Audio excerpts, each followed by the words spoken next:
Ocean's Justice by Demelza Carlton. Book 1 in the Siren of War series.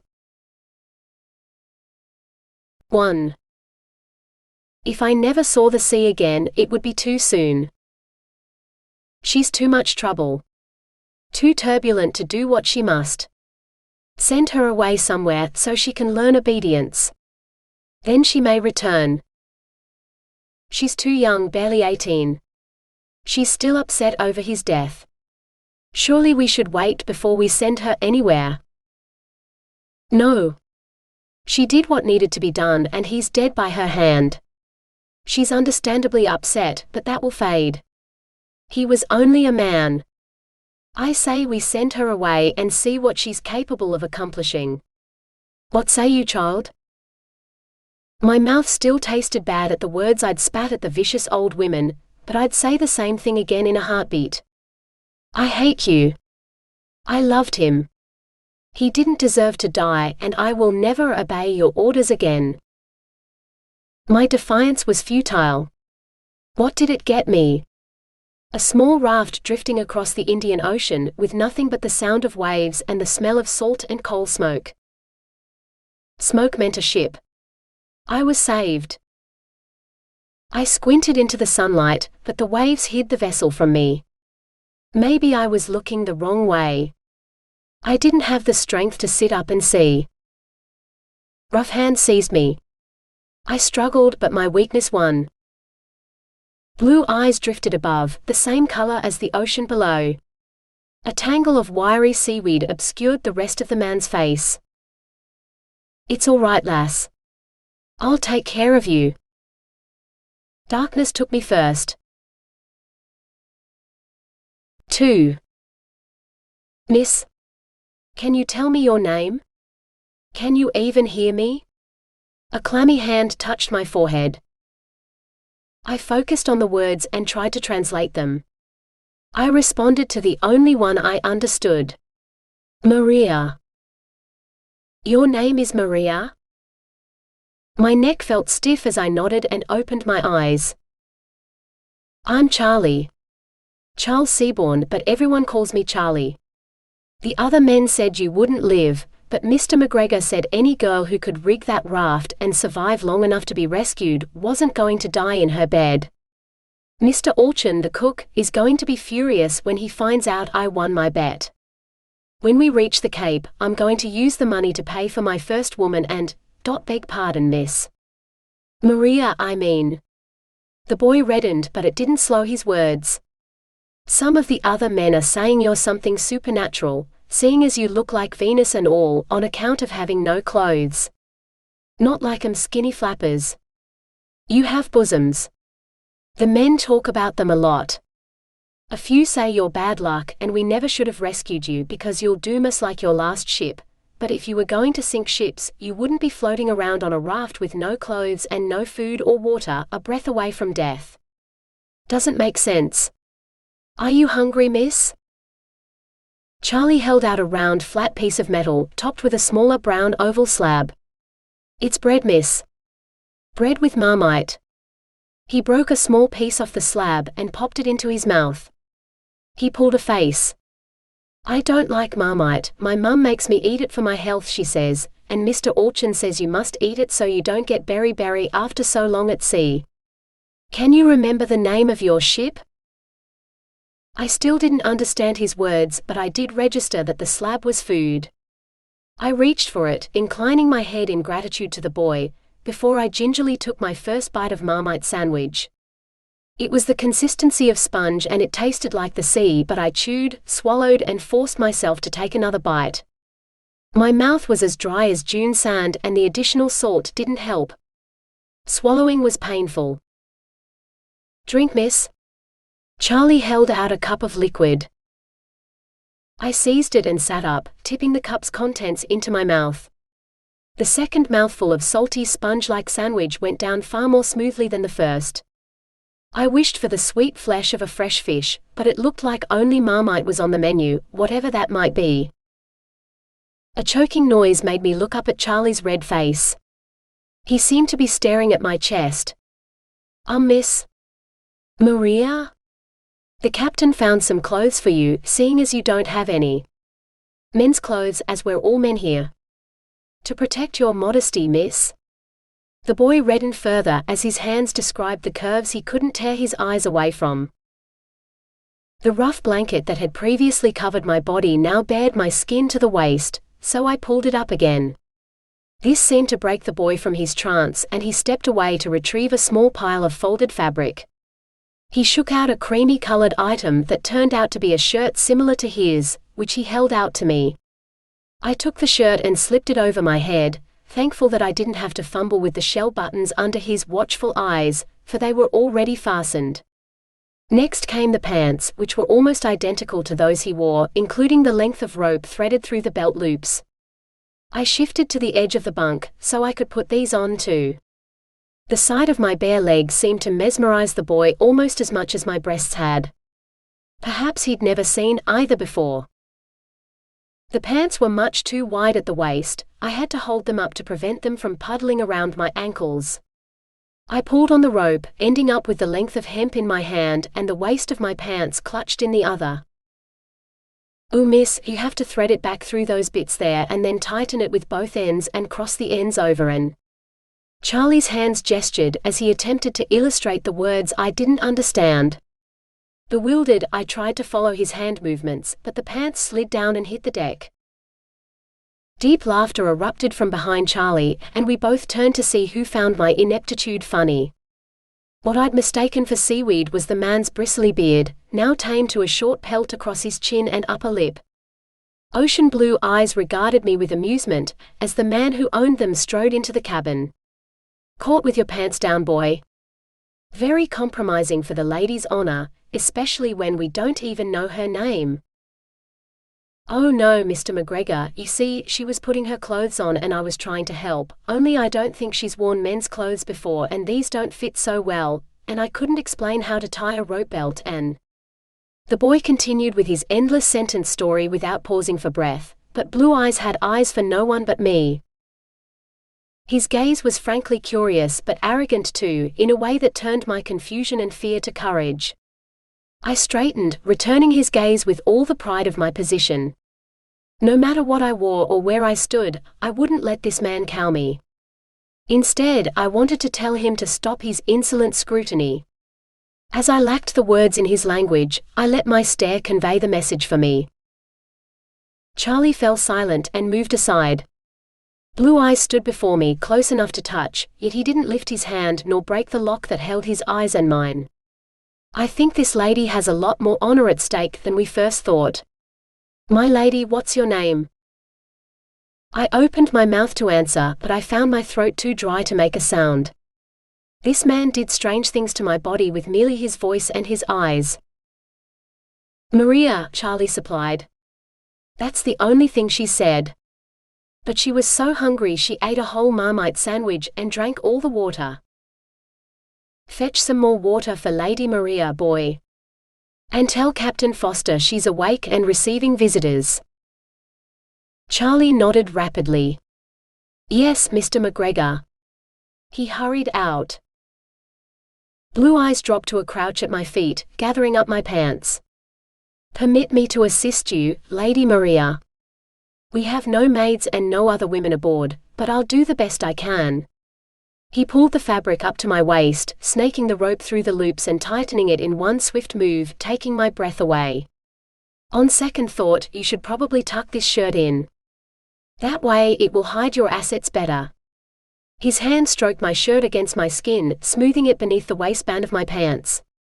Heat flooded my body at every caress and my heart beat faster still. No. This man wasn't Giuseppe and I wouldn't betray his memory with this strange man, despite his warm hands and ocean-colored eyes. He noticed my sudden stiffness and said, "I'm sorry, Lady Maria, but I'm not used to dressing ladies. You must think me very clumsy. I don't mean to take liberties. I'll be as quick as I can." He tied the rope at my waist, avoiding touching me again. "There." The pants hung from my hips but they didn't fall, and the shirt ballooned out from my shoulders to my waist, almost hiding my breasts completely. I looked like him and Charlie now. I wanted to thank him, but I didn't know the words to use. Nor did I know Blue Eye's name. I patted my chest, as Charlie had when he told me his name. "Name Maria," I said, wishing I knew more of his language. "I'm delighted to meet you, Lady Maria, and I hope you don't think too badly of us for offering the best we have. If we knew we'd have a female passenger aboard, we might have." I shook my head, tears of frustration springing to my eyes. "No, lady. Name Maria. Name?" In desperation, I reached out and touched the front of his shirt. I felt hard muscle beneath. "Name?" He glanced down at my hand before meeting my eyes. "You mean I've seen you undressed, touched your body and helped you dress, but I haven't had the good manners to tell you my name? Good God, what you must think of me. I'm so sorry." He covered my hand with his. "My name's William McGregor, lass, and I'm not normally such a brute. I don't know if you remember, but 'twas I who pulled you off that raft. We thought you were dead, but I swore I'd check anyway, and I was never so relieved to see those blue eyes of yours staring up at me in terror. I didn't mean to frighten you then, lass, but you gave us all a good scare first." So many words that I wished I knew the meaning of. I tried to repeat the ones I wanted. William. Mug. I closed my eyes in defeat. I hadn't understood the man's name, I'd lost it. I felt his fingers tighten around mine. "That's right, lass. You can just call me William if you like. Much easier than McGregor for those who aren't used to it. Unless you tell me your family's name, I'll be calling you by your Christian name too, so it's fitting." I bowed my head, feeling my lips lift in a smile for the first time since Giuseppe died. William. 3. "She's awake and up and about, just like Charlie said. I thought the boy was exaggerating, yet here she is. Good to see you survived your ordeal, miss," the older man with a peaked cap said as he stepped into the tiny cabin. He held his hand out to me. "Captain Foster of the Trevessa, miss." I took his hand, as I knew was the custom, and swallowed. "Maria, Captain Foster. Can you tell us what happened, Maria? How did you come to be floating on that raft, in the middle of the ocean? There are no ships reported missing, though with the storms we've seen since we left Fremantle, it's surprising. Were you on a smaller vessel, a yacht perhaps?" Captain Foster asked. I looked from one man to the other, wishing I could answer, but I didn't understand a word. Both men seemed to be waiting for me to say something, yet I had no idea what. Captain Foster coughed.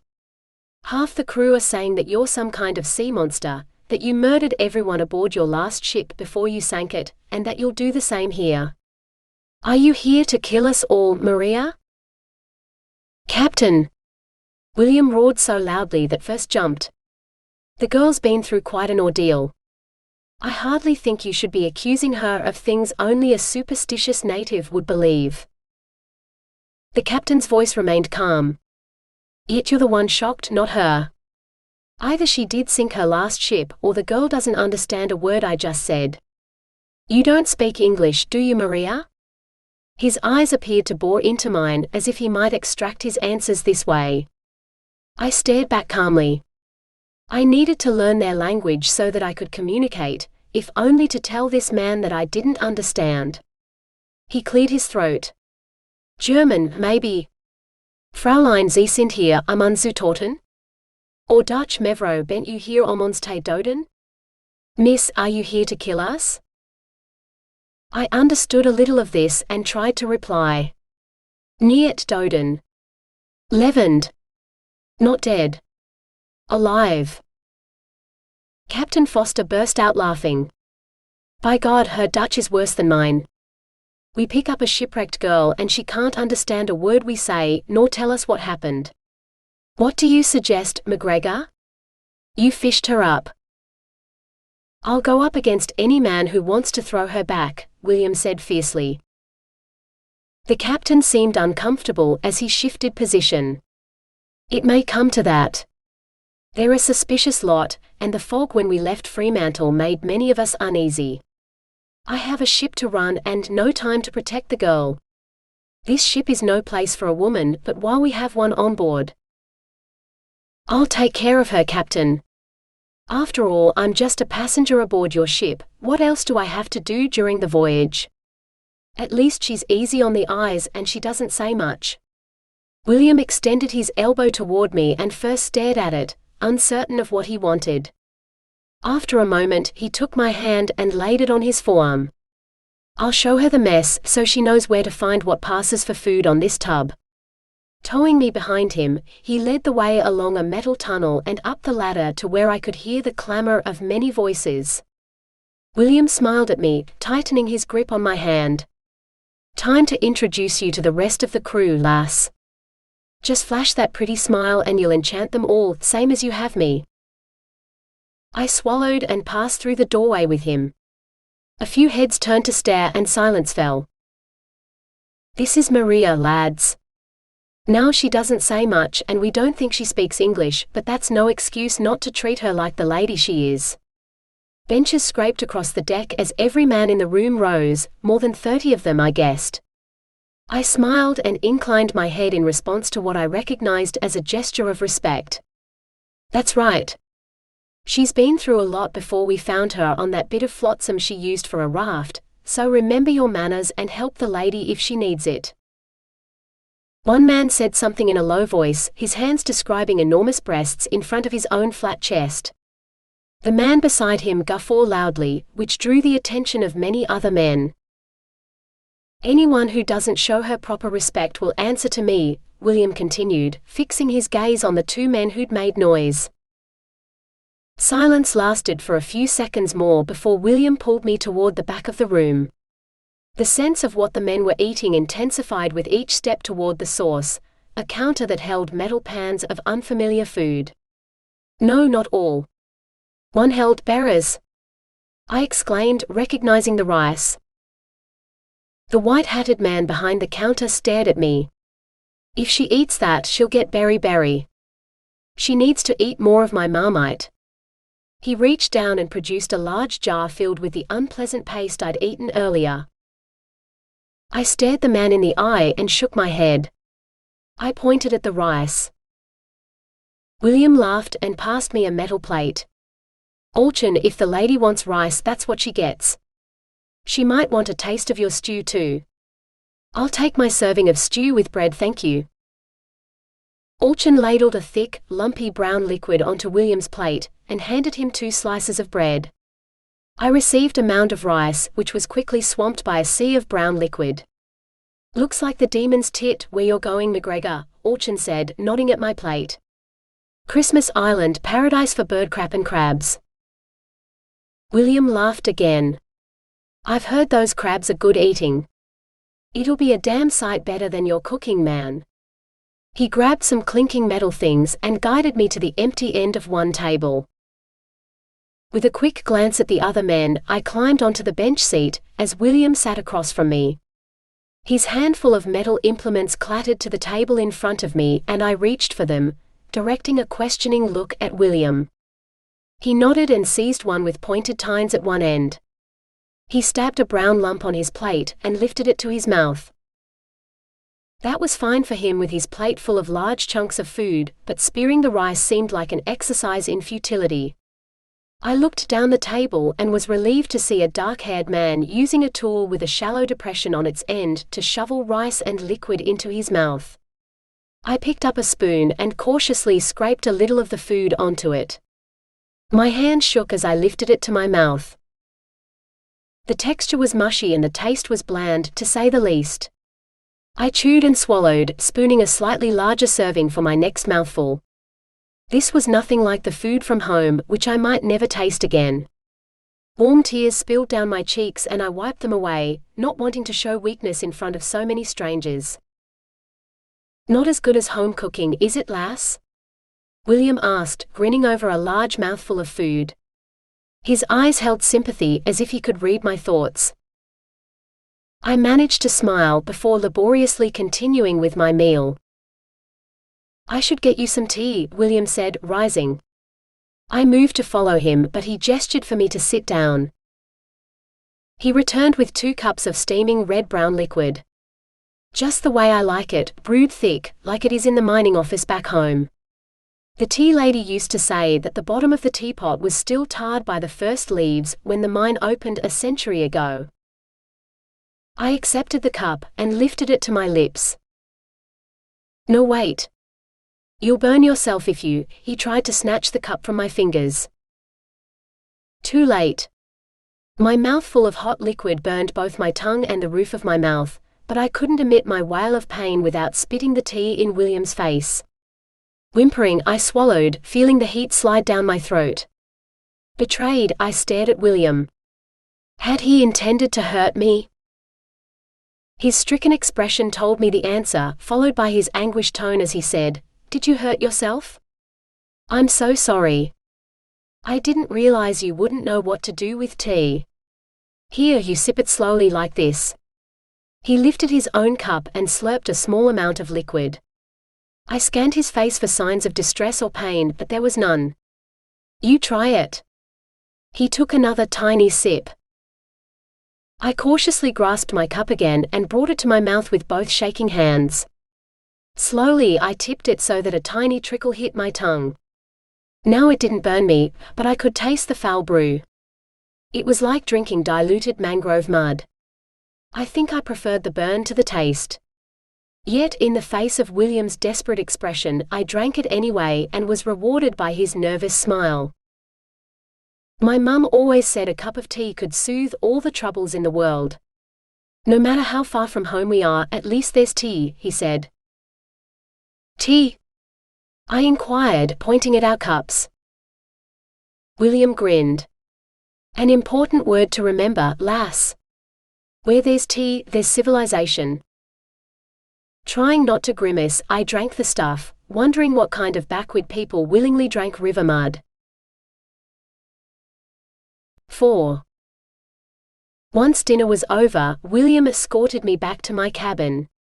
I noticed he braced his arms against the bulkheads as he walked, to maintain his balance as the ship moved in the stormy swell, and I found myself doing the same. The ship's motion made my stomach queasy, but the feeling soon passed as I learned to move with the ship. After all, my tiny raft had moved far more in the waves, and I'd managed to sleep on that. I hummed quietly to myself as we walked, feeling my body relax further as the soothing song did its work. When we reached my cabin, William closed the door and turned to face me. His face seemed paler than before. He covered his mouth quickly, as if he were attempting to mask the sound of his belch. "Beg pardon, lass." He swallowed a couple of times before he continued. "The captain and I agreed that it'd be best if I stayed here tonight. For your safety, of course." Between his troubled expression, darkened eyes and rigid stance, I found grounds for a strong premonition of danger. Something was wrong, and I didn't trust this stranger enough. I pointed at him, then extended my arm toward the door. "Go," I said. He stood firm, shaking his head. "No go. Whether you like it or not, lass, you won't budge me. You'll be sleeping in the upper bunk tonight, and I'll take the one below you." His pointed finger stabbed at me, the upper bunk, himself and the lower bunk, while his angry eyes challenged me. I held his gaze for a few long seconds, before deciding to scramble up the ladder to the top bunk. I stretched out on the thin mattress, suddenly realizing how tired I was. The ship moved in the waves, rocking me like a mother would a fretful baby. I opened my eyes to find William watching me. "Rest, Maria. I swear you have nothing to fear from me. I'll be a right gentleman here below you." With slow, deliberate movements, he lay down on the lower bunk, where I'd been sleeping only a few hours before. "I know you don't know a thing about me, but I'd change that if I could. How about I tell you a little about myself? Let me know if you grow bored, lass." His voice became gentler and more reflective. Deciding I must have imagined the risk, I relaxed. I was hardly helpless, as he'd find out if he did pose a danger to me. In the meantime, I'd conserve my energy and listen to his melodic voice. "I have 2 brothers and a sister. While all three of them were content to stay in Scotland, working, marrying and bringing up their children as McGregors have been doing for centuries, I was never content. I wanted adventure, like I read in my books. Too young to enlist in the Great War, I did my engineering studies with many other lads who were eager to work on all the new technological advances. Warships, weapons, vehicles that could travel further and faster than anything we'd ever seen. My best friend was a lad who'd lived in Japan for all his life, Japanese mother, English father. He was fascinated by improving land for higher crop yields. He said with all the new scientific discoveries in chemistry, we could grow enough food for everyone and no one would ever starve again. Crazy, I tell you, but it turned out his father was a partner in a shipping venture which shipped some of these miracle growth agents to Japan. The chemicals come from mines and extracting the raw material is quite an undertaking. So when he heard of a position on the other side of the world, he thought of me. He and his father wrote letters to some very important people and the next thing I knew, I was hired to run a guano mine in a place I've never heard of. But first I had to be trained to represent Britain in its colonies, for that's what this place is. All it did was scare the hell out of me. A few weeks at the Imperial Institute in London, on the Tropical African Administrative Service training course, and I'm supposed to be an expert at managing a new colony. I'm an engineer. I know steam and mining, like my father and my grandfather. There are so many insects that can kill you in Africa, I don't know half the names. And no one's ever heard of the place I'm going, except to tell horrible stories about it. They say there are crabs there, bigger than coconuts, that can crack your head open as you sleep. The words faded as the man retched and I heard liquid spatter. He coughed and said, "Beg pardon, lass. No one told me I'd be sick as a dog on the sea. Give me land and I'll never leave it again. I imagine you feel the same way." I peered over the side of the bunk, just in time to see him set the bucket on the floor and wipe his mouth with the back of his hand. One good thing about tasteless food is that it's not so bad bringing it back up again. I learned that in the North Atlantic, fresh out of Liverpool. Captain Foster said that the storm was something called a hurricane. The Americans can keep the damn things I tell you, lass. His deep purring voice continued, lulling me to sleep. I came to understand that lass was his name for me and I wondered what it meant. I slipped into a doze, feeling comfortable for the first time. A creak and a clunk jerked me from sleep to alertness.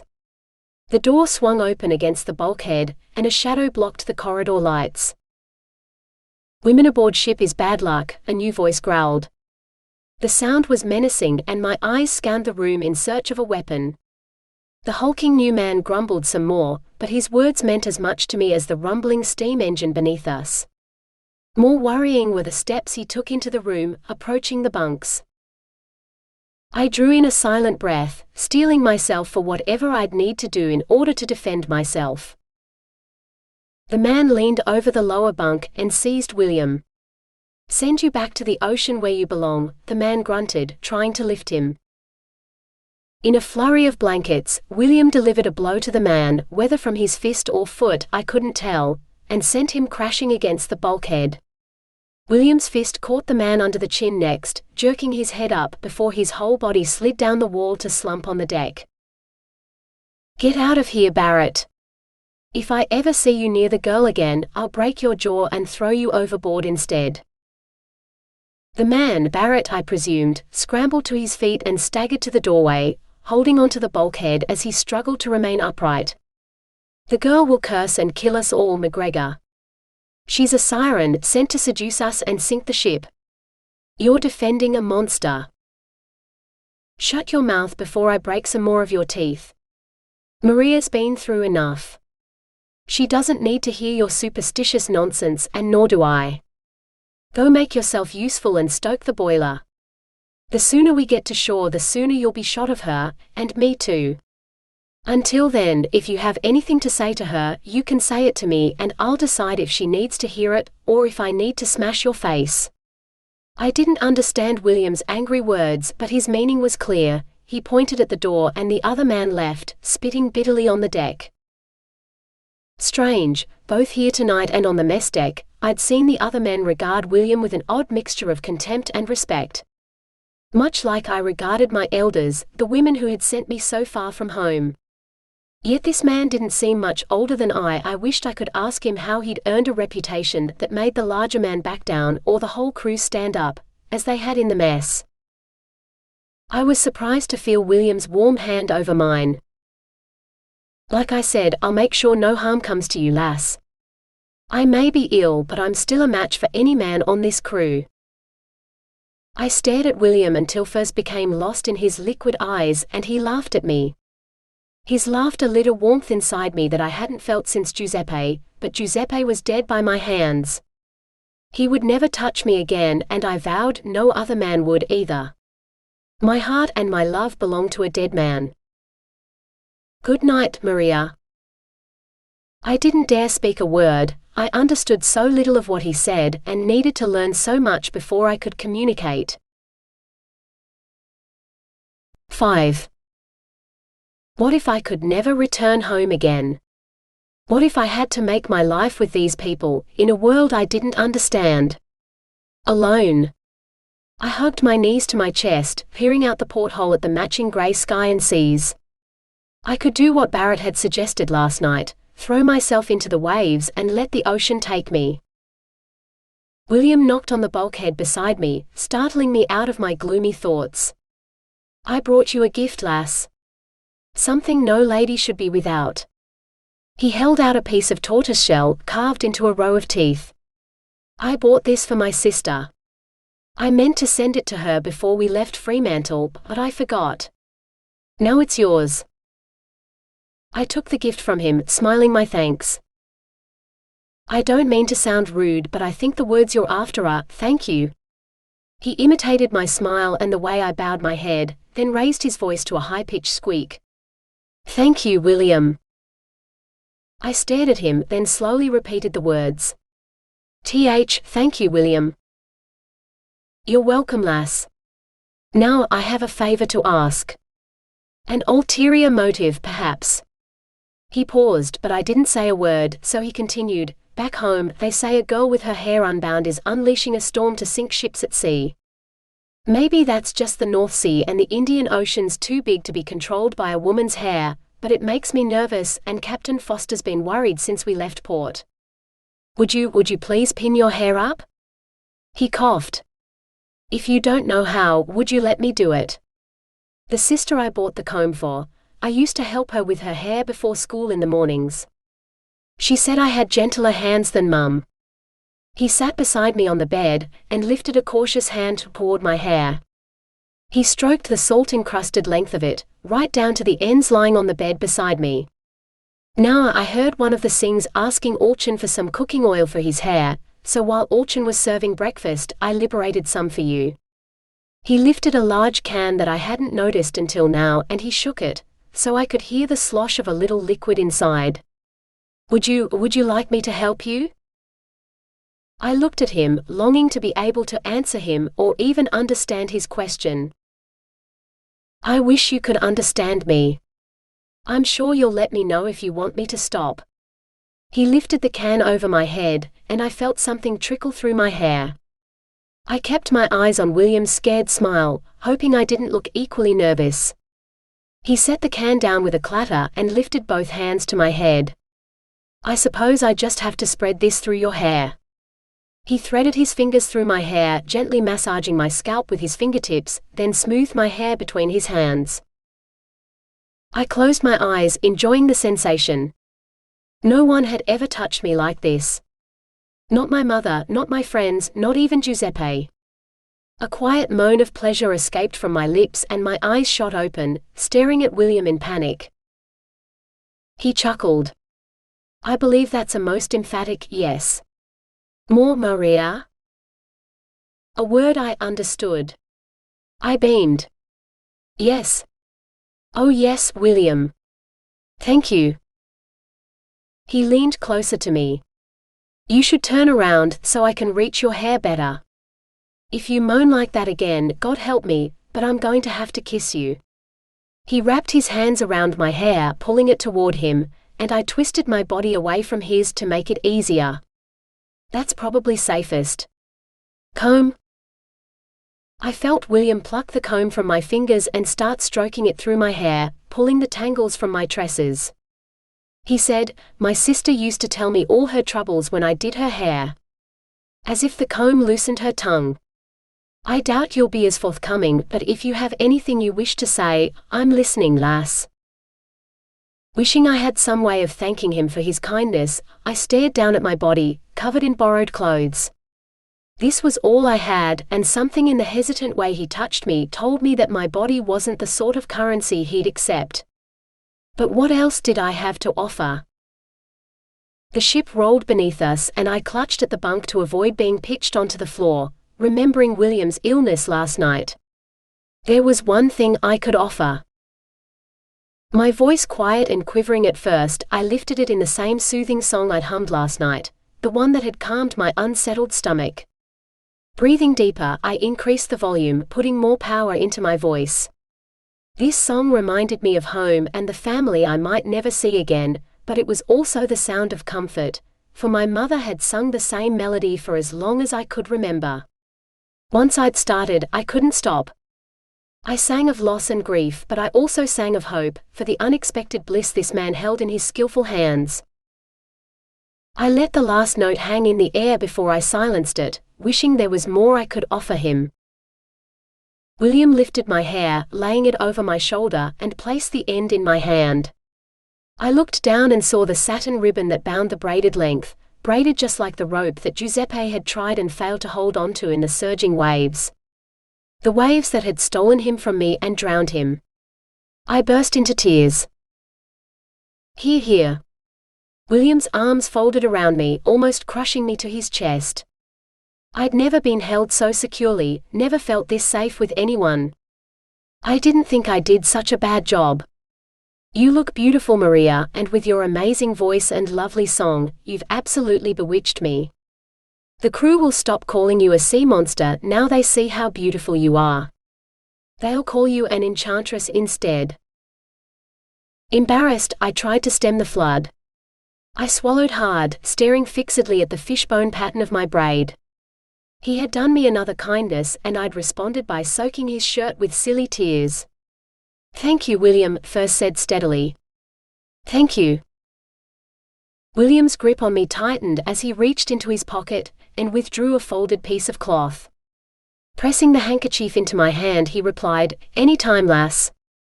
The song alone was worth it. Now let's hope we've seen the end of storms for this voyage." He seemed thoughtful for a moment before he added, "How'd you like me to give you a grand tour of the ship?" I heard the question in his tone, but he could have been asking me for anything. Staring into his eyes, I found myself nodding. He took my hand. "Then come with me." 6. As we headed down the corridor toward the washroom, he tucked my arm under his, laying my fingers across his cotton-clad forearm.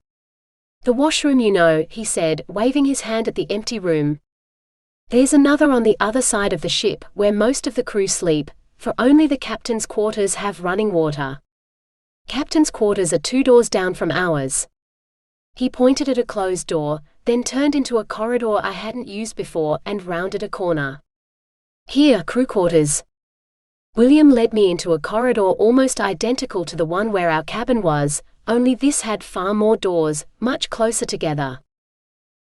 I heard the sounds of splashing and raised men's voices, then laughter as a pale, gangly figure burst into the corridor.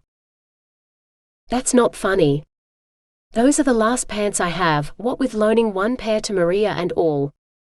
Charlie shouted readily, the muscles in his bare backside clenching as he drew himself up. He turned, caught sight of us, and emitted a very feminine shriek as he tried to cover his genitals with his hands.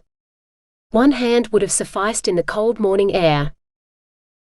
I burst out laughing, which made Charlie's face turn red. "Mr. McGregor, you could have warned us," Charlie complained, edging back into the washroom. "Miss Maria shouldn't see men when we're?" His words were drowned out by a wave of loud laughter from inside the washroom. I advanced, but William grabbed my arm.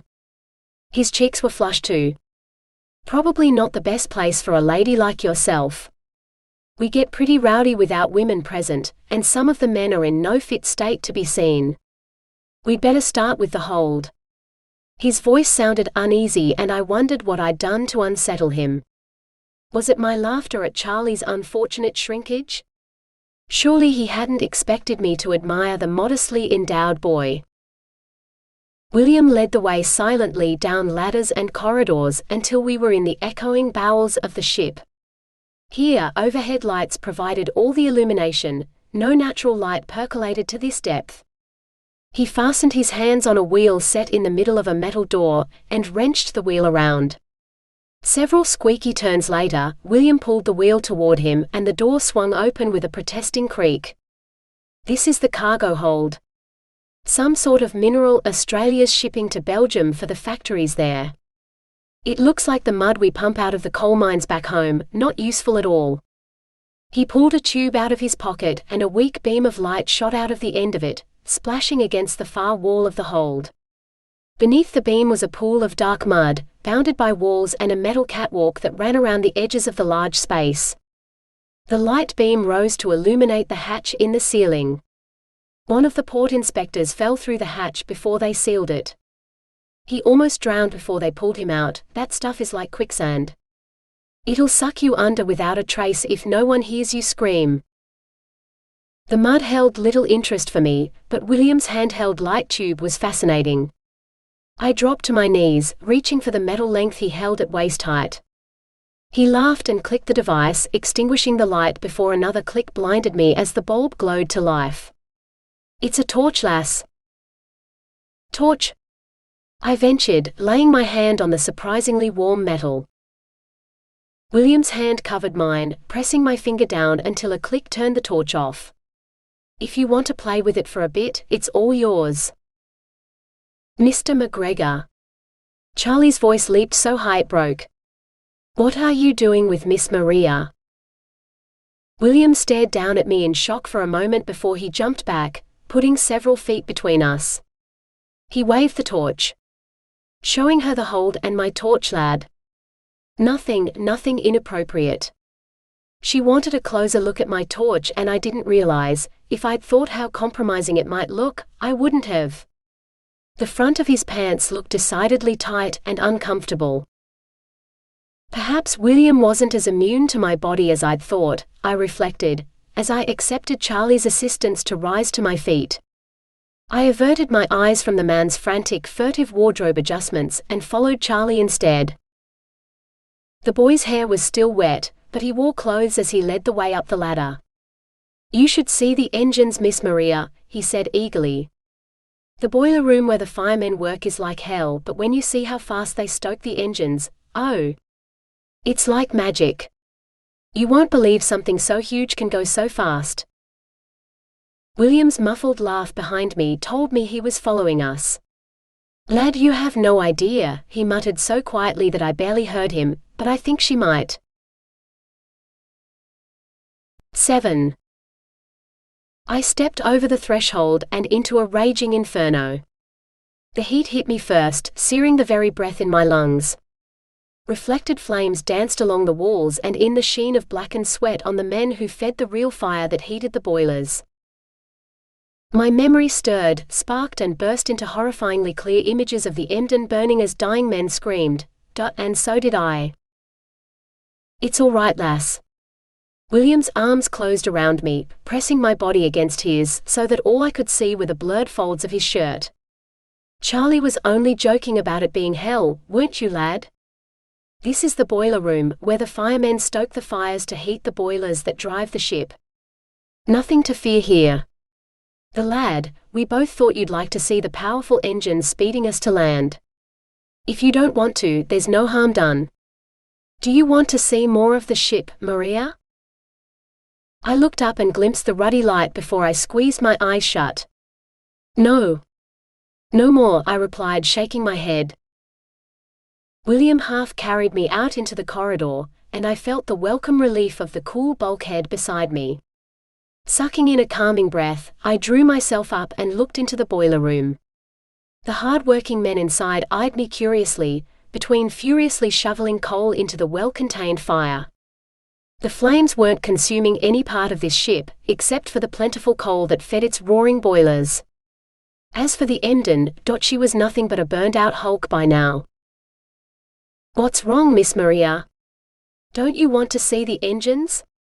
Charlie blocked the boiler room doorway, looking crushed.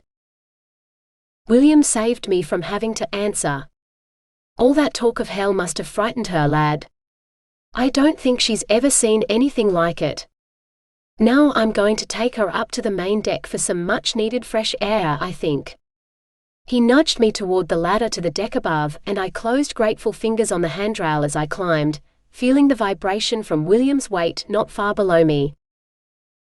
"Wait for me," called Charlie as I reached the upper deck, his shoes clunking on the rungs as he followed us.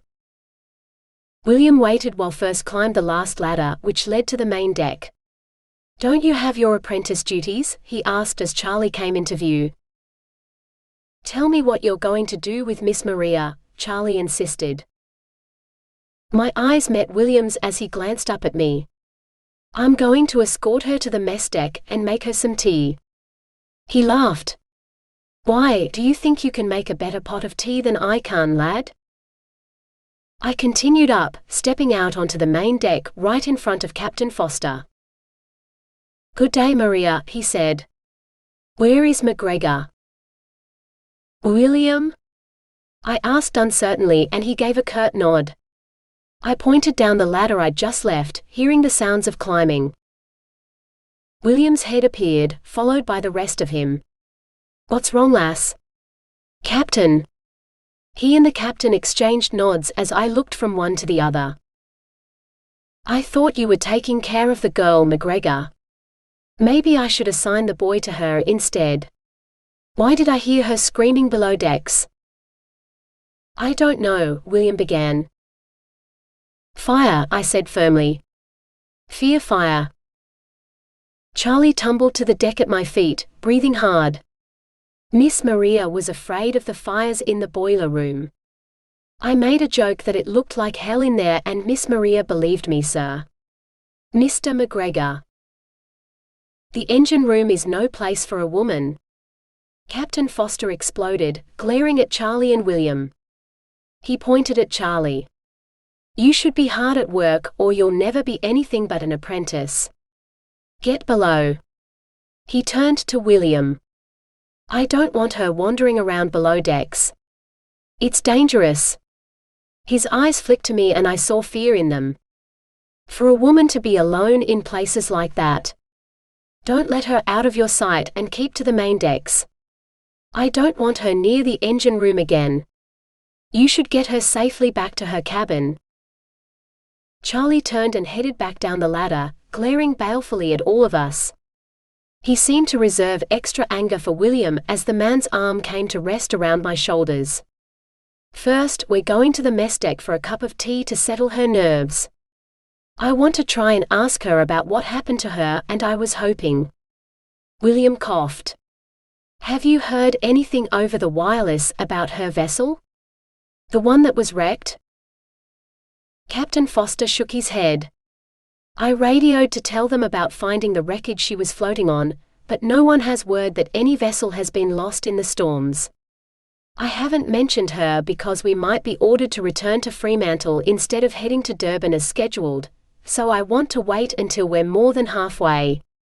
We have a better chance of finding an interpreter who understands her language there than in Australia too.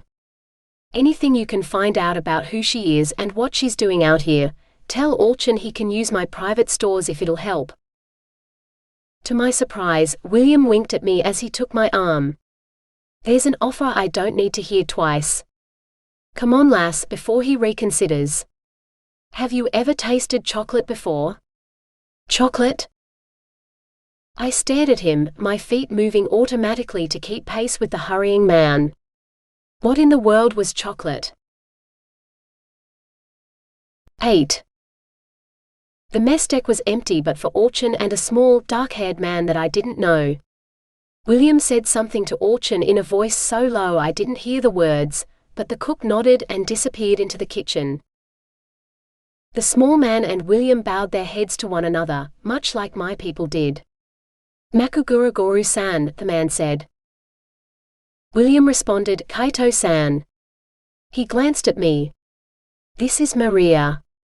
"Maria, Kaito-san is from Japan."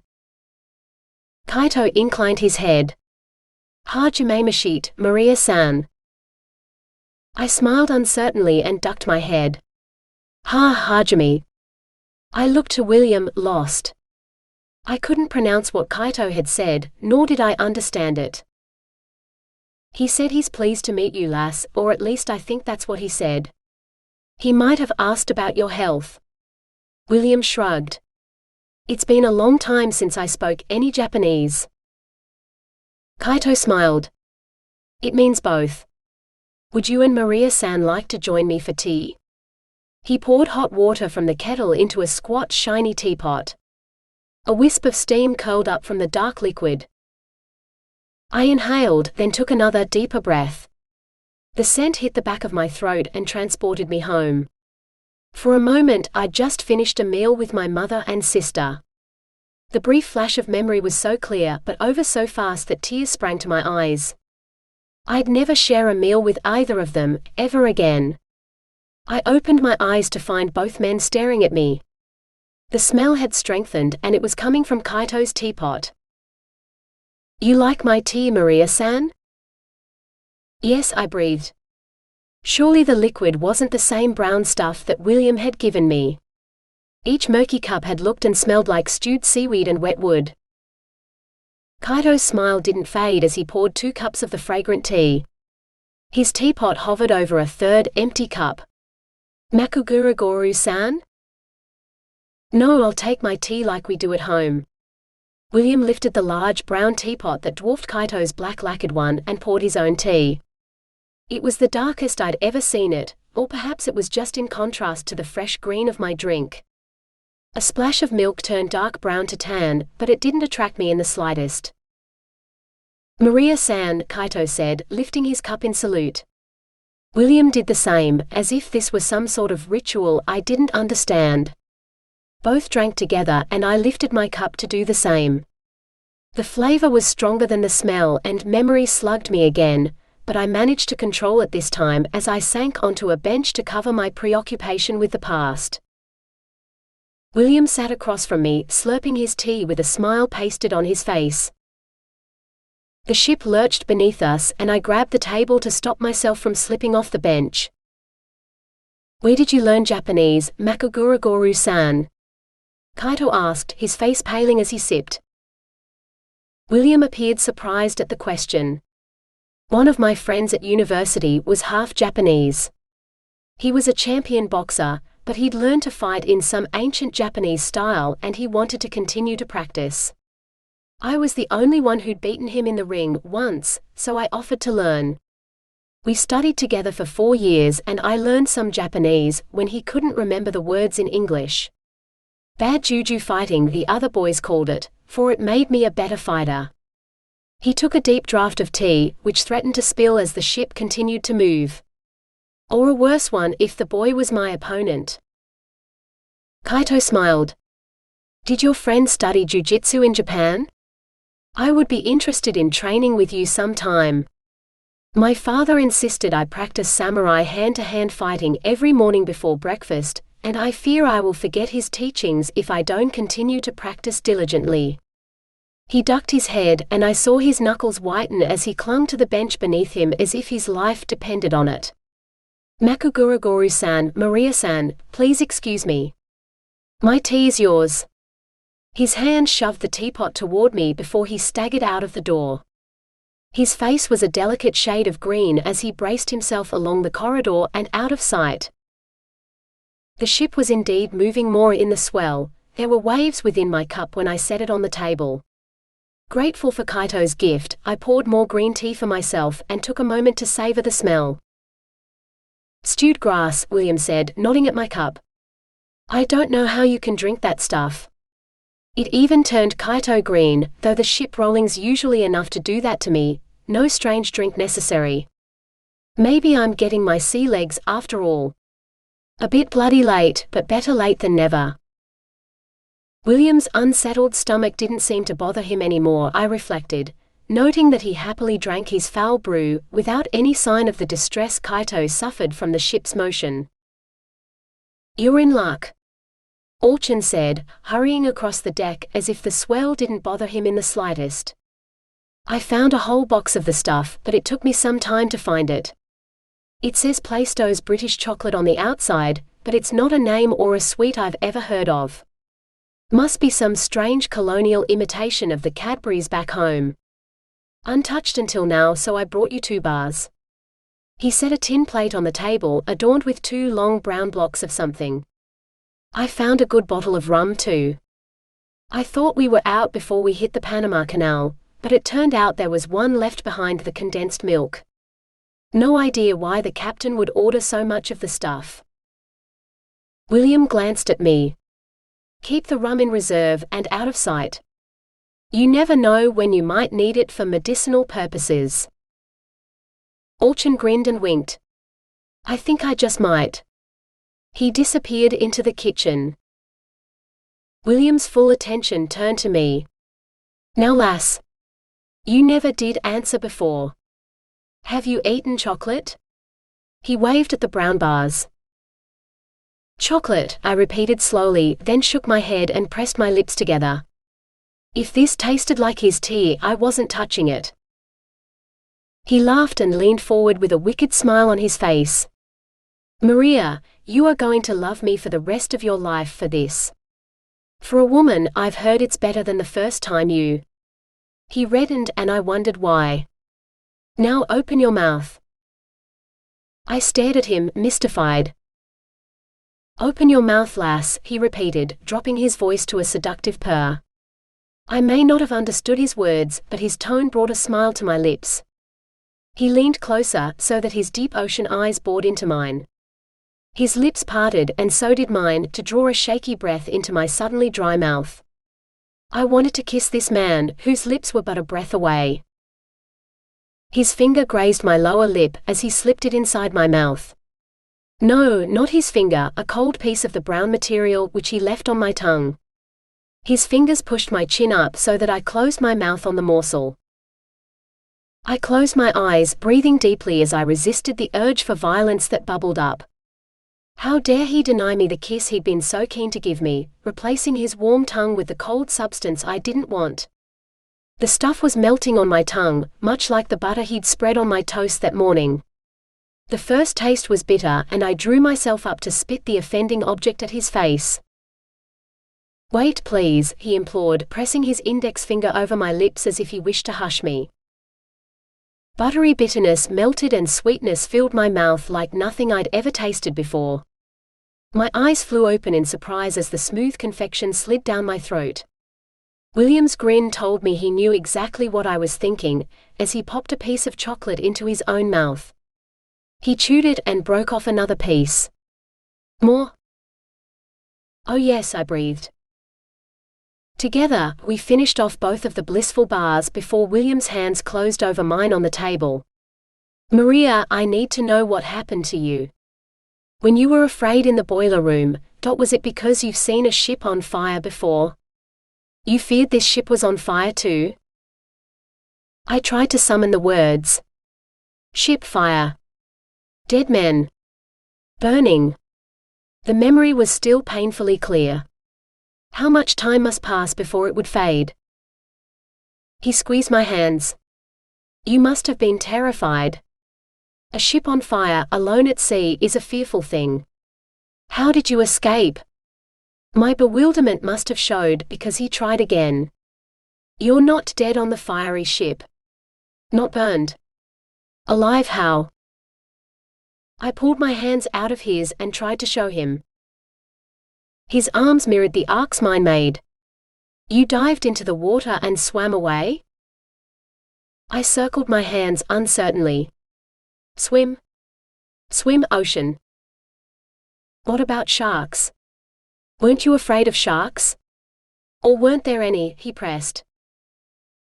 "Sharks, yes," I began uncertainly. "No fear. Big fish. I held up a fist and feinted a punch in front of him. Shark's fear. My smile died on my lips at William's shock. You leaped off a burning ship into shark-infested waters and fought them off? He shook his head in disbelief. Maria, that's crazy. You can't possibly have. What was the ship's name? Name ship? I repeated. He nodded. Yes. What was the name of the burning ship? I wet my lips. Emden. His brow furrowed. I've heard that name before. It was a warship, a big victory for the British during the war. You can't have come from that. They only allow men on warships, and anyway, it was sunk years ago at some island in the Indian Ocean. Here. It was sunk off some colony here. He stared at me. You're the daughter of some rich colonist out here, aren't you? Or you're his wife. His eyes held hurt. That's why you didn't scream like my sister or any normal girl would when you saw Charlie naked. You're not an innocent at all. You're a married woman. Married, and your husband will be looking for you. Combing the whole damn ocean in search of you, I bet. From the warm, admiring man, he'd suddenly turned cold and distant. It was the name of the ship. It had to be. He knew what I'd done. William's hands cupped my face, his sad eyes holding mine. His name. Maria, tell me his name so I can help you return to his arms. He wiped my tears away with his fingers. His name or the name of his ship. I'll find him, and I swear I'll see you safely home to him. Giuseppe, I whispered, the tears flowing faster still. I tried to illustrate my words with my hands, in the faint hope that he'd understand. Ship sank and sharks, Giuseppe no swim. Sank. Sharks. Sharks dead. Giuseppe dead. I laid my head on the table and sobbed. He was the only man I'd ever loved, and the ocean took him away from me. I felt the bench jump as William's weight landed beside me. Warm arms enveloped me, pulling me to his chest. I'm sorry, lass. Not a wife, a widow, and a newly bereaved one at that. I'm so sorry. If I'd known, I wouldn't have pushed so hard. No wonder you didn't want to talk about it.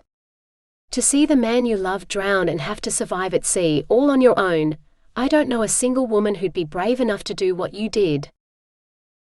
His unfamiliar words washed over me, but I could still hear his warm tone as he stroked my hair, holding me tight. My heart beat faster at each caress. Giuseppe was no longer the only man I'd ever loved. I was fast falling for someone else. I knew that if any man could mend my broken heart, it was William. 9. An ear-splitting noise woke me. For a moment I was terrified. It sounded like the same blaring horn that called the crew to combat on warships. I'd seen enough of such battles to last a lifetime. The only thing louder than the call to arms in my memory were the screams of the dying, far too many for me to count. I'd go over the side, into the water, before I'd witness another naval battle. Time to get dressed up and go for a walk, lass. William's voice was surprisingly calm. He grinned as he grabbed a towel to dry his freshly washed face. Why did the prospect of war make him so cheerful? He hung the towel over the rail and turned to face me. Something saddened him, and his voice turned soft and coaxing. It's all right, Maria. I'm sure it's only another drill. The captain swears the regular drills while he was in the Royal Navy saved his life. Don't worry. I'll take care of you. Now get down here before the captain comes looking for us. If the ship really is sinking, we don't want to be slow. William held out his hands and first took them, sliding from the bunk to thump feet first onto the deck. He led me out of the cabin, as unhurried as if we were headed to breakfast, but he bypassed the deserted mess hall. I wasn't sure where or why he was taking me, but my instincts told me to trust him. He'd had 3 days and 2 nights to attack me, if that was his desire. Of course he'd touched me, but like his tone, he kept all contact between us both courteous and gentle. He hadn't even pulled my hair when he'd combed it. The wind hit me as we reached the main deck, a cold air current that made me turn my face to it, closing my eyes and breathing deep to savor the freshness. It plastered my shirt against my chest and turned my nipples into hard chips of ice. Oh, how I loved it. Here. Take it, lass, before you freeze. I felt something rough and gritty brush my arm and opened my eyes. William held out his salt-encrusted woolen jumper, with an entreating look on his face. He clenched his other arm against his body, as if the wind chilled him more than it did me. I shook my head, laughing as I pushed the jumper away. I wanted as little as possible between me and the bracing breeze. Reluctantly, he pulled it back over his head and grasped my hand again. He led me along the deck to a spot out of the wind. A crewman stood beside a large open box, handing out canvas pillows with trailing ribbons. He already had one tied around his torso. "Have you ever worn a life jacket, lass?" William asked, pressing the surprisingly hard pillow against my chest. He helped me pull the awkward thing over my head, before he tied the ribbons securely around me. When he was similarly trussed, he led me through a maze of boxes and crates and along the path that skirted the deck. I scanned the grey-green waters, searching for the other ships that had provoked the call to arms, but I saw nothing but us, clear to the horizon. Turning to survey the sea in the other direction, I bumped into something hard. I squeezed my eyes shut at the blinding pain in my head. William's warm fingers touched my forehead. "Ooh, that was a nasty bump. You should watch where you're going, these lifeboats could save your life. You don't want to dent one with that hard head of yours." For a moment the only sound was wind and that blaring horn before he continued, "Are you all right? Do you want to lie down? I'll carry you back to the cabin when we're done, but we have to wait here until the whole crew's assembled." I forced my eyes open. The stars had faded and the initial shocking pain too. The dull ache it left behind was bearable. I turned my eyes on the object I'd collided with, a small wooden boat suspended at head height to catch the unwary. Another hung behind it, and two more mirrored these on the starboard side of the vessel. I lost interest in the boats as I realized the whole crew was standing on the deck, and they all seemed to be staring at us. "If you're this slow in a real crisis, McGregor, the lifeboats might launch without you, leaving you to your fate," Captain Foster said. "You wouldn't leave without us, Captain," William replied. The sound of the alarm horns terrified Maria. "You could have given the poor girl some warning. After the ordeal she's been through, it seems hardly fair to scare her into thinking this ship's sinking too." Captain Foster's expression hardened. "Just because a ship rescues you once doesn't mean it's safe. I learned that in the Atlantic. Those German U-boats had it in for me that day. Maria." I jumped at the sound of my name, but my eyes were already on the angry captain. "When you hear that sound, it means the ship's sinking, and if you don't hurry, you'll sink with her and drown. Do you understand?" I stared at the man, mystified at what I'd done to make him look so desperate. He stomped his foot on the deck and waved his hands. "The ship. Tell me you know what a ship is."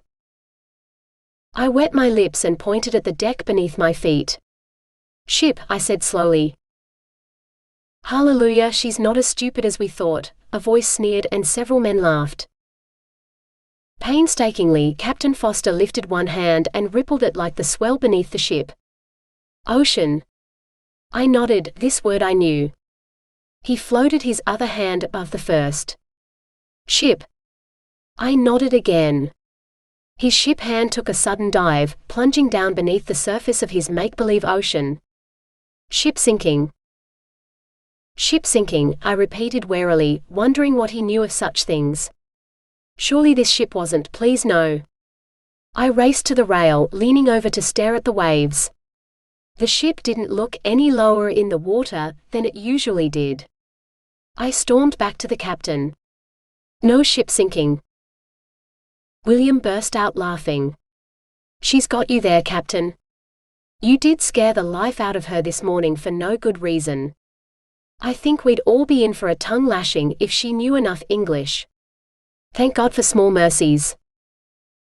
Captain Foster's eyes bored into mine. If the ship's sinking, that horn will blow. He stabbed a finger at the source of the blaring sound. And you leg it up to the lifeboats if you want to live. He slapped the side of the nearest lifeboat with unnecessary force, making it rock in its davits. That's it for today's drill. Get back to work. He wrenched his life jacket off and stalked to the box where they belonged. Bewildered, I stood unmoving as a sea of men swept past me to follow the captain. William yanked my arm, pulling me behind the lifeboats to make way for the others to pass. He helped me remove my life jacket and pass both of them to Charlie, who joined the queue of men waiting to return the bulky items to their box. The ship seemed eerily quiet when the siren ceased. "Don't be afraid, lass," William said, lifting the cover on one of the boats. "These are much better than your flimsy raft, and you survived on that. I heard stories of how shipwrecked Dutchmen and Englishmen have crossed this ocean in boats no bigger than our lifeboats, men who lived to find land. They didn't have the supplies ours do either, and we can thank Captain Foster for that. He was cast into a boat just like these in the war and he survived. If our luck turns bad and we have to board these, I'll lift you aboard the captain's boat myself, for I know he'll steer us safely to land." He held out his arms. "Here, I'll help you up so you can take a look for yourself." I stepped closer and was surprised when his hands closed around my waist, lifting me into the air. I panicked and caught the edge of the boat, swinging my legs up over the gunwale, and clumsily hooked my body into the craft. The plank seats stopped me from rolling to the bottom of the boat, but I had barely a second to catch my breath before the boat tipped dangerously, and I had to cling to the bench to stop myself from falling out as William climbed over the side. He dropped to his knees and wrenched open a locker beneath the bench. "Come and see."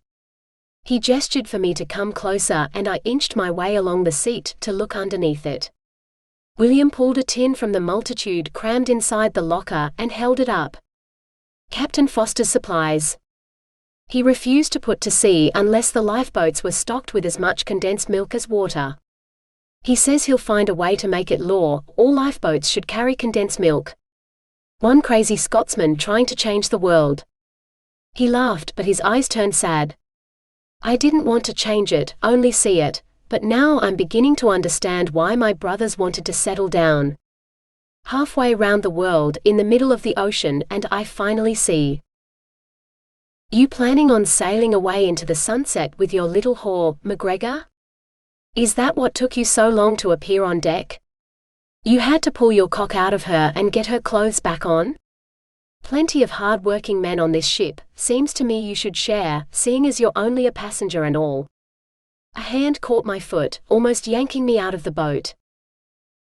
William grabbed me before first fell. "Leave the girl alone, Shiara. You're lucky she doesn't understand a word of your filth. I'll let it go this time, but if you say it again, I'll break your face." I twisted so I could see the grinning idiot behind me. I might not have understood his words, but I didn't like his tone or his hands clutching at me. "Go on, McGregor, just a taste," Shiara wheedled, his tongue snaking toward my ankle. Revolted, I kicked and felt the satisfying crunch as my feet met his face. He landed on his back on the deck. Shock morphed to fury on his face and he sprang to his feet. "You bitch!" I shifted to a crouch, ready to leap out of the boat to tackle him to the deck, but William beat me to it, landing lightly on his feet between us. "Get the hell out of here, Shiara, before I hurt you worse than she has." I let myself down to the deck, glaring at the horrible man, his lip bleeding from the damage I'd inflicted. I itched to hit him again. "Put a leash on her," Shiara muttered as he stalked away. William and First both stared after him until First felt his fingers close around mine. "I don't know what it is about you, but you drive men crazy with how much we want you. I know if you were mine, I'd never want to let you go." He squeezed my hand. "Even now, I don't want to." William laughed shakily as his eyes bored into mine. Probably a good thing you don't understand me. If I'd said that to any of the girls back home, they'd be buying a wedding dress that very day. Maybe it's because I've never seen you in a dress. I wonder if I ever will." The wind swept away his laughter as he led me to the mess deck for breakfast. I clasped his hand tightly in both of mine, shaken at the message in his eyes that he'd reinforced with words I'd understood. If this ship sank, I'd fight off sharks to see him safely to land. William wouldn't suffer Giuseppe's fate. "No, let go," I murmured, but I doubt he heard. 10. I swallowed the last bite of my sandwich and tried not to wish for food from home. Shipboard life was as dull as the food. I moved from cabin to mess and back again, seeing little else aside from glimpses of water and sky. It seemed almost too much effort to get up for more of the same. A hand grabbed mine and yanked my arm, almost tipping me off the bench. William was instantly on his feet, his larger hand fastened over the skinny, offending wrist. "Let go of her, lad." "I have a surprise for her, Mr. McGregor," Charlie said. "Come on, you have to come out on deck." He jerked his head toward the door. "I want to show you something." "I'm sure it can wait a couple of minutes so Maria can finish her meal. Have you eaten yet?" William released Charlie, but he didn't leave my side. Charlie marched up to the counter and grabbed a sandwich in each hand. "I'll eat on deck," he insisted. "Come on. I don't want you to miss it." His eyes beseeched me. I smiled and rose. Charlie grinned so widely I thought his face would split. I followed him up to the bow, where the ship endlessly parted the waves. "Have you ever seen anything like it, miss?" he asked, staring avidly at the bow wave, where the sunlight created rainbows in the spray. I placed both hands on the rail and followed his gaze. A fin, no more than one. A dolphin burst from the bow wave and flipped in the air, circling until it splashed back into the water. 2 fins rose up in its place. I couldn't help laughing for joy. I'd never seen spinner dolphins from such a high vantage point before. I leaned over the rail, trying to count the swimming bodies keeping pace with the ship, but there were too many of them. More than 100. A pod this large could only be congregating for a reason. I peered into the depths, then lifted my eyes to the ocean in front of the ship. Did the sun catch on something, or was I imagining it? "Careful, lass, or you'll find out how cold the Indian Ocean is in winter." "As will I, for I'll dive in after you to fish you out again," William's voice said in my ear as he curled an arm around my waist. "Oh, Mr. McGregor, Maria's safe with me," Charlie complained, aiming a bitter look at my protector. "I can protect her. I'm not afraid of a fight." "I'm sure you're right, lad, but she's my responsibility. And I wanted to see what could make her smile so brightly. Have you ever seen a dolphin before, Maria?"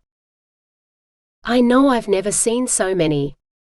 There must be at least 10 of them," Charlie insisted. I shook my head, pointing. "More. Fish." William laughed gently. "They're not fish, lass. They're dolphins, as warm-blooded as you or me." Frustrated at not knowing the words, I shook my head harder. "No. Fish." As if to illustrate the point I'd failed to make, a cloud of flying fish rose from the water, followed by a dozen dolphins and a second, smaller wave of the marine mammals. A much-reduced cloud splashed down half a minute later. Charlie burst out laughing. She was right. The dolphins are fishing for flying fish. "Was that how you survived on the raft? Did dolphins help you?" William snorted. "They're just animals. The stories about them helping shipwrecked sailors are just that, stories.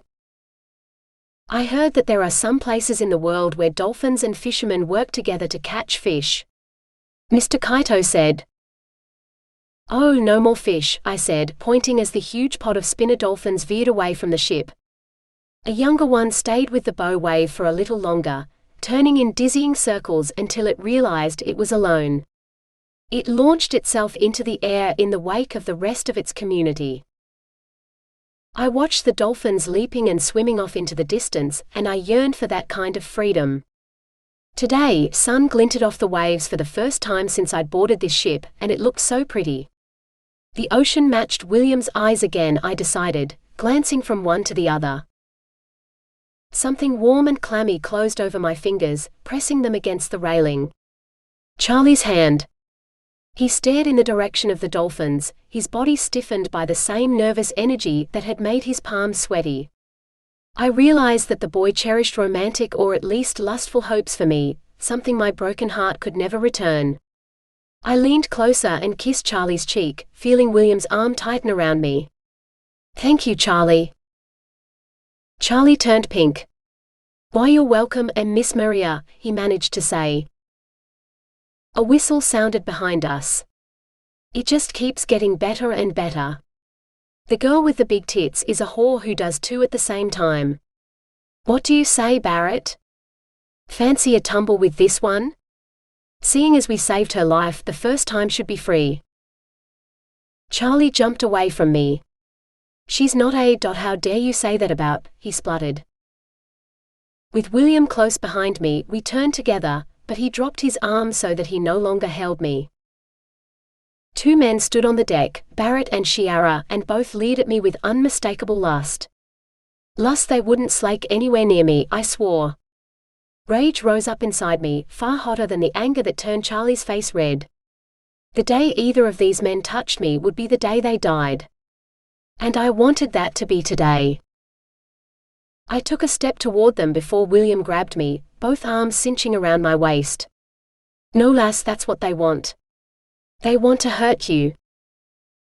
I wasn't sure that I could take out the unpleasant men without harming William or Charlie, and William knew his people and these men better than I did. I let him restrain me for a moment. A slight delay didn't matter, after all, these men were trapped on this ship with me until we made port. I had plenty of time. Apologize to the lady, William demanded. Or I'll see that you regret it. That's a whore. No, lady, Barrett spat. The next time you spit, I promise you it'll be blood and your own teeth, you rude bastard son of a whore. William replied before lowering his voice to add, beg pardon, Maria. You might be able to take him, McGregor, but you're no match for me. I'll wager a night with your whore on the fight. You win, you keep her. I win, I get her all to myself. Shiara's grin glittered with malice. William's arms tightened around my waist. I've never lost a fight. By the time I'm finished with you, you won't be able to talk at all, let alone insult ladies. Your own mother won't recognize your face when I'm done. When I've beaten both of you so you're lying on the deck, crying like little girls, you'll leave the lady alone. He fought off 6 of the Queen's men. They lived because one coward pulled a gun and shot him. You're the girl, McGregor, and the whore is ours. Both William and Charlie burst out laughing, but it was Charlie who cried, You mean the poxy whore Queen of Sydney? Queen of the night, or the underworld, or whatever they call her? I heard it was 6 of her whores you fought, not men, and you pissed and shat yourself before she shot you for trying to sneak out without paying. Mr. McGregor will pound you into the deck. Tomorrow, after our shift ends, Shiara said with a nod to Barrett. And I'll be first, so while you're lying on the deck in a pool of your own blood and Barrett's kicking 3 kinds of shit out of you, I'll be fucking your little girlfriend. The 2 men sauntered off toward the stern, the smoke from their cigarettes drifting up in their wake. You'll win, won't you, Mr. McGregor? You can't let them hurt Maria. It's just not right. Charlie said, turning desperate eyes toward William. William released me and first spun so Fuzz could see his worried face. Of course, lad. Now I think I should get Maria below before that cloudburst hits.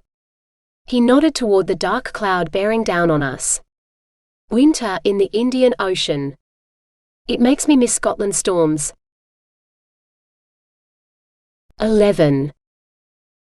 The following morning, William seemed intent on showing me how to move furniture. While I'm gone, you keep this door shut and push the locker in front of it. Wedge it against the bunk like this if you can." He moved the locker so that it was jammed between the door and the bunk, trapping us inside. As afternoon approached, he seemed more and more worried and he stopped speaking. Instead, he balled his hands into fists and punched the air at an imaginary opponent, first on one side of him, then the other. After the verbal altercation yesterday, he seemed to be preparing for a fight with the two men. I hoped it wouldn't come to that. He didn't eat a bite at lunch. He just stared at me, grinding his teeth against each other in the absence of food, until I'd finished eating. Then, without saying a word, he took my arm and marched me back to our cabin. "As soon as I'm gone, I want you to barricade this door. Don't let anyone in. Do you understand me?" I looked into his worried eyes and nodded, hoping that was the response he required. I wished I understood. This seemed to satisfy him. He leaned down and pressed his lips to my forehead. "Don't worry, lass. I won't lose and I'll be back. The crew will leave you alone after I deal with these two. Just don't let anyone in until I come back." My forehead still felt warm from his touch as I watched him hurry out of the cabin, clanging the door shut behind him. I looked at the locker on the floor by the door and sighed. I started hauling it back to its place beneath the porthole, wishing I knew why William had wanted me to imprison myself alone in this tiny room. I gave the locker one last shove and heard frenzied hammering on the cabin door.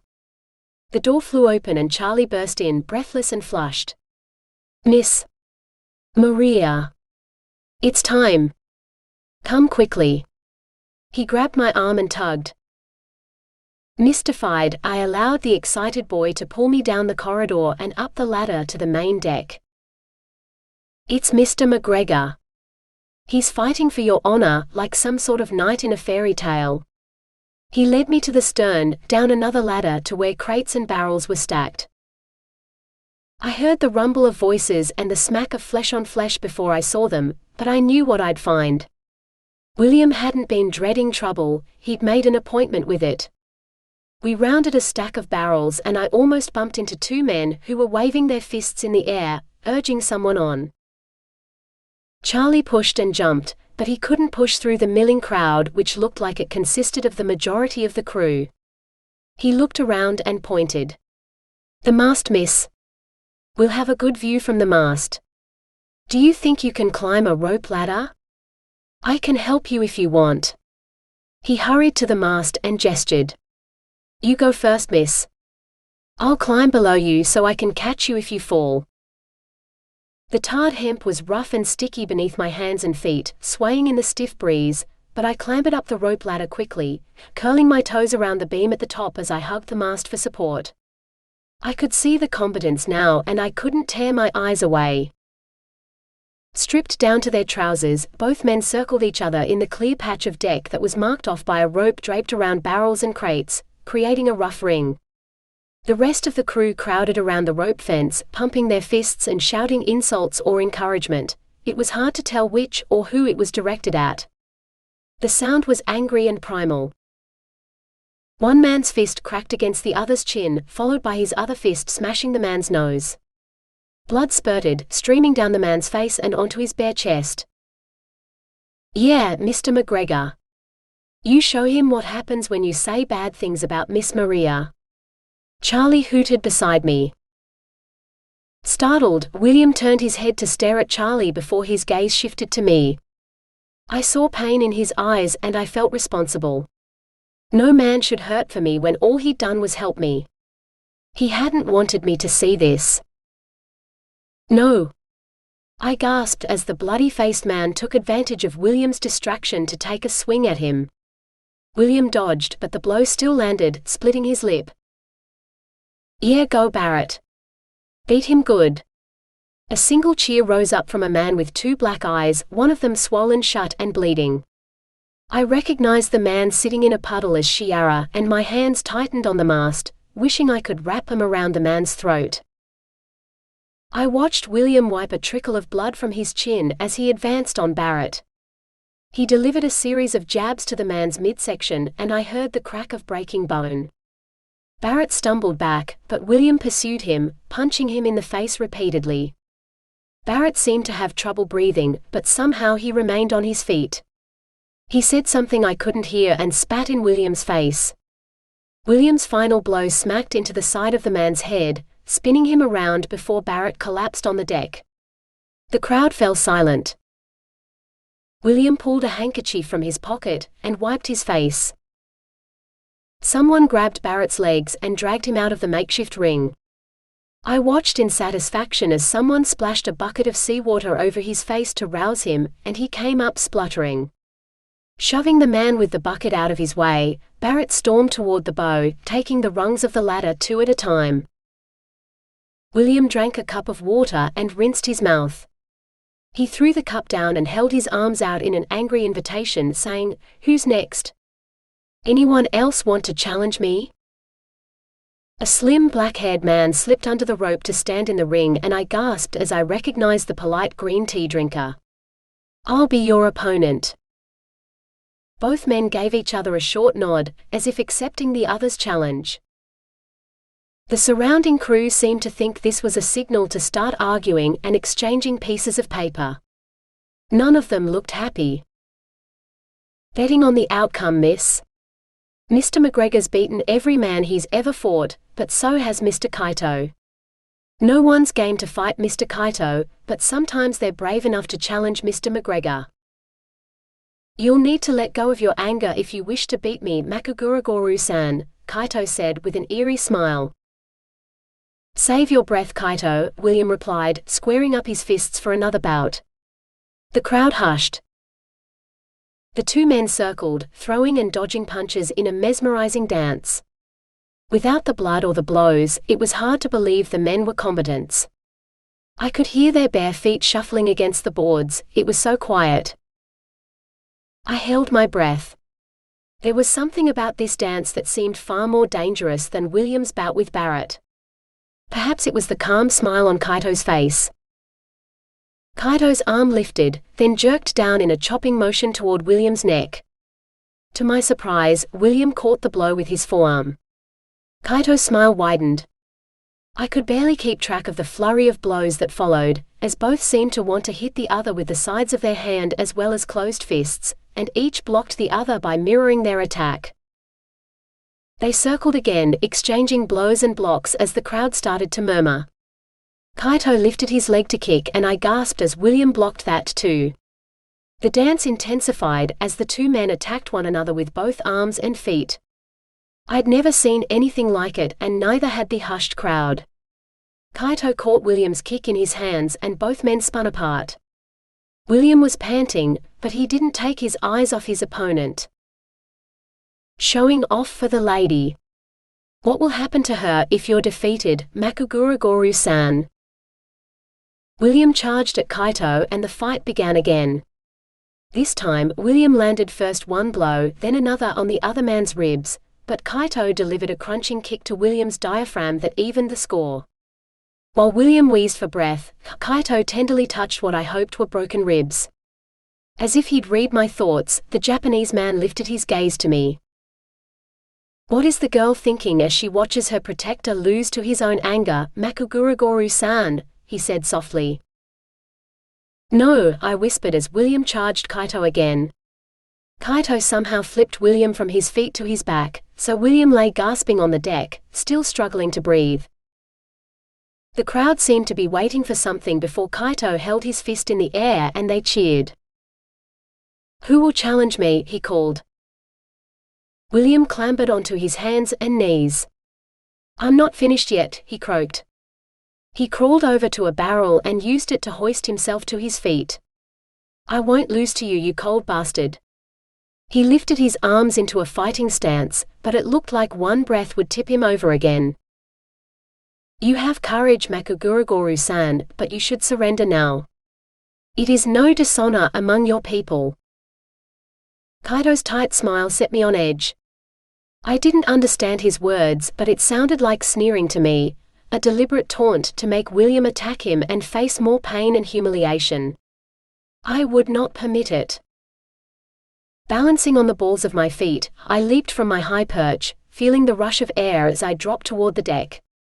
I tucked my body into a ball just before I hit, rolling with the impact so that I could jump to my feet between them. I judged the distance almost perfectly. I could feel the heat of William's panting breath on my neck as I saw the fear in Kaito's eyes. William's arm closed around my waist as he tried to pull me back.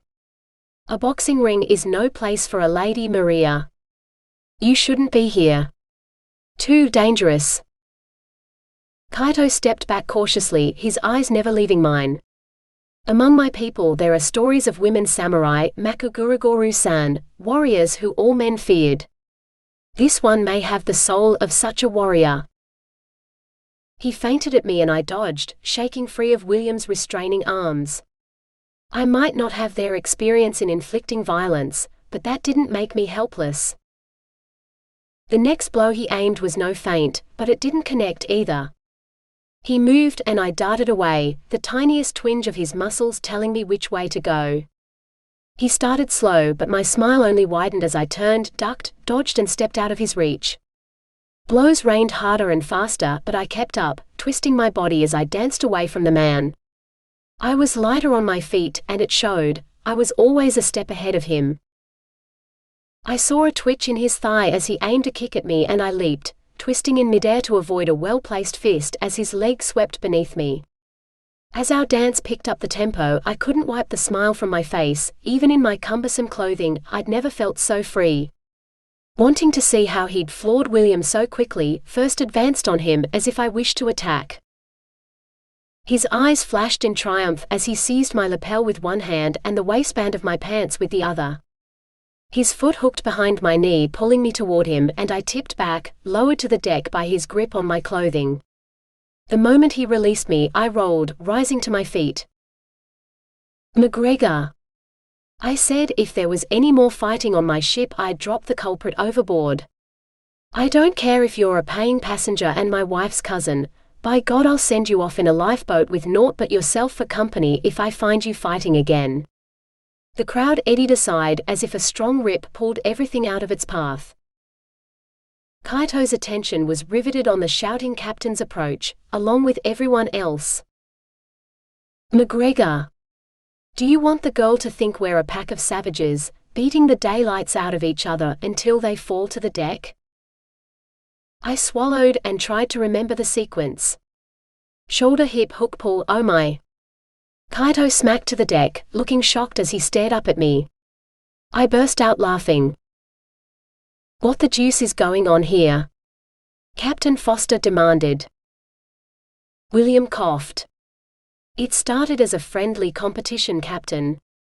A few men challenged me to a boxing match and we placed some small wagers. Others came to watch and I won the first few bouts, before Kaito beat me to become the next champion. An amateur boxing match is hardly the place for a woman, McGregor. Captain Foster glanced at me, then glared back at William. William looked like he was trying not to laugh. So I said to her, Captain? Only Maria. I don't think she agreed with me. Then she dropped Kaito here to the deck. He offered his arm to the man and Kaito took it, rising to his feet. Now all eyes were on me. This girl beat a man in a boxing ring? Captain Foster's voice dripped with the disbelief reflected in his wide eyes. I lifted my chin to meet his gaze. I didn't fear this man, but I began to believe that he feared me more than a little. Both William and Kaito nodded. It seems she knows a bit of his Eastern hand-to-hand fighting too. Captain Foster didn't seem to know what to do. Turning away from me, his shoulders sagged. I want everyone to get back on duty.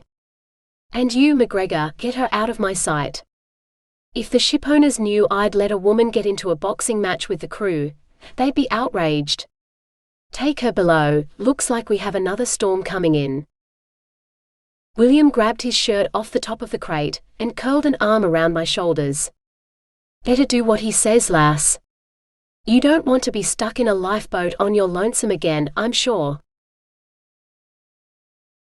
12. William slammed the door behind us and threw his shirt on his bunk. What were you thinking? Why didn't you stay here like I told you to? He demanded, lifting the bucket of water onto the locker. He cupped some water in his hands and splashed it on his face before he dumped the remainder over his head, sending water everywhere, even on me, on the other side of the tiny cabin. A puddle started to form on the deck by his feet. A fight is no place for a woman. You could have been, His words faded into agonized sounds as he gingerly fingered his ribs. Bruises were already forming beneath the skin, and I feared the bones were broken. He dropped to his knees and rummaged through the locker. Pulling out a roll of cloth, he held it out to me. Here. All women know how to bandage, don't they? Natural-born nurses and all. I took the roll and examined it. It was barely bigger than my fist, a rolled strip perhaps as wide as my wrist. I stared at the man who now stood before me. He looked expectant, but I lifted my shoulders in a shrug. I had no idea what he wanted me to do. He made an exasperated sound and snatched the cloth back. William proceeded to unroll the fabric, wrapping it around his chest repeatedly, grimacing in pain as the poorly applied bandage slipped down his torso. Realization dawned. He wanted me to bind his broken ribs. William first said, reaching out to touch him. The bandage slipped from his fingers and slid down to his waist. I smiled as I unwound it. First, I needed to check where he was injured. If I put too much pressure on a different injury to support his ribs, I could do further damage. I touched my fingers to the darkest bruising. Hey! That hurts, he complained, shrinking away from my touch. Holding my hand over his injury, I repeated, hurts? I shifted my hand to his stomach, which appeared undamaged. No hurts. For what felt like the 100th time, I wished I knew the words to ask him for what I needed. I wanted to be able to say, tell me what hurts, you great big baby, so I know what to tend first. William sighed and pointed to his bruise. This hurts. He gestured at his cheek, where his angry scrubbing had reopened the cut on his lip. This. He held up his hands so that I could see where the skin had split across his reddened knuckles. These two. I nodded, but it was his ribs that I focused on. Broken or just bruised? Kaito had kicked him hard, but surely not hard enough to break bone, nor had William crashed into anything afterwards. Avoiding the dark discoloration, I probed the hard muscle around it. His skin was hot and moist beneath my fingers, but he didn't flinch the way he had before. Trying to be as light as possible, I touched the bruising again, following the line of his ribs to ascertain if there really was a fracture. No, they seemed intact. No broke. Hurt, no broke, I announced, biting the unraveled cloth to tear it into 2 pieces. I took his hand in mine and bound his fingers in the length of cloth, tying it at the end to secure it. I did the same with his other hand. No hurt, I assured him, smiling. His lips lifted a little and blood trickled from the cut. I had no cloth left, but I knew where he kept his handkerchief. I slipped my fingers into his pants pocket, feeling for the folded square of fabric. Through the thin pocket lining I could feel more hot, hard muscle beneath, but I'd also found the bunched-up handkerchief, so I withdrew my hand and dabbed at his lip. William took the handkerchief from me and did his own dabbing, looking conflicted. You shouldn't go rifling through a man's pockets like that. You might find things a lady like yourself oughtn't. He stopped as if searching for the words to continue while his face grew red with embarrassment. This seemed to fuel some fire within him. What were you thinking? Jumping from the mast into a ring of fighting men. You could have been killed. You could have been hurt. One of them might have attacked you, I might have attacked you. Kaito did. Did he hit you, hurt you? Anger turned to panic. Are you hurt? He framed my face in his hands, his eyes boring into mine. I shook my head. I might not understand all of his words, but his body and his voice spoke volumes to me. While his voice was angry, his eyes were concerned, with the edge of panic that permeated his words at the end. Not to mention the tender way his hands held me now. My well-being mattered to him. I mattered to him. A smile lifted my lips as I said, "No, William. No hurt." "Good," he murmured, pressing his lips to mine. His warm kiss swept me away on a thrilling wave that bubbled through my body like sea foam. His tongue surged into my mouth and I tightened my arms around his neck, though I couldn't recall how they'd found their way to what felt like the most natural place for them to be. "Oh, William," first sighed when we paused for breath. My lips tingled from his kisses and the bristly hair on his upper lip and chin. His fingers combed through my hair as I rested my head against his. I never wanted to let him go. The bell-like clanging of someone hitting the door startled me. William gently disengaged from me as the door swung open and Charlie staggered inside, holding a bottle in one hand. "Mr. Auchen bet against you in the fight. He lost so much money that he offered me rum instead. I took it and I thought I should share it with you and Maria, seeing as you two won me the bottle. Hic." He wove through the tiny cabin until he bumped against the wall and stood there with a bemused smile on his face. William took the bottle from his hand. "You should eat something before you drink too much more of that, boy. How about we leave it here and go see what we can find in the mess?" He set the bottle down and ushered both of us out of the cabin. The mess deck was half full, but all conversation died when we entered. No one seemed willing to meet my eyes, they were all very intent on the unappetizing food. William noticed my unease and all three of us finished our food in record time, not lingering to talk. When we returned to our cabin, William pulled me aside as Charlie went in. "You should head up to your bunk. Out of reach, just to be safe," William whispered to me, indicating that first should ascend. A glance at Charlie, who was clumsily swigging from the rum bottle, told me the boy wasn't entirely in control of his body anymore, so I clambered up the ladder and sat cross-legged on my bunk. My head almost brushed the low ceiling. Charlie held out the bottle. "To old-fashioned chivalry and lovely ladies," he shouted, lifting the bottle to his lips. He stopped drinking abruptly and started coughing, then wiped his mouth and handed the bottle to William. "I'll drink to the lady," William said, taking a swig. He stared at the label. "That's not a bad bottle of rum. I bet Auchen was saving that. Maria, would you like a taste?" He lifted the rum and I stretched for it, snagging the bottle from his hand. Both men stared at me as I brought the open mouth to my lips. The liquor had a strong smell that burned my nose and my throat, I found as I swallowed a large mouthful of the stuff. Cautiously I took another, smaller sip, but it was no less fiery. If anything, it stoked the flames in my throat even higher. I held the bottle out to the men, I wasn't sure I wanted any more. Someone took it from me, I didn't notice who, as I was preoccupied with the effect the drink had on my body. The burning sensation spread from my throat outwards, diffusing into a warm, pleasant buzz. I gasped, focusing purely on the feeling.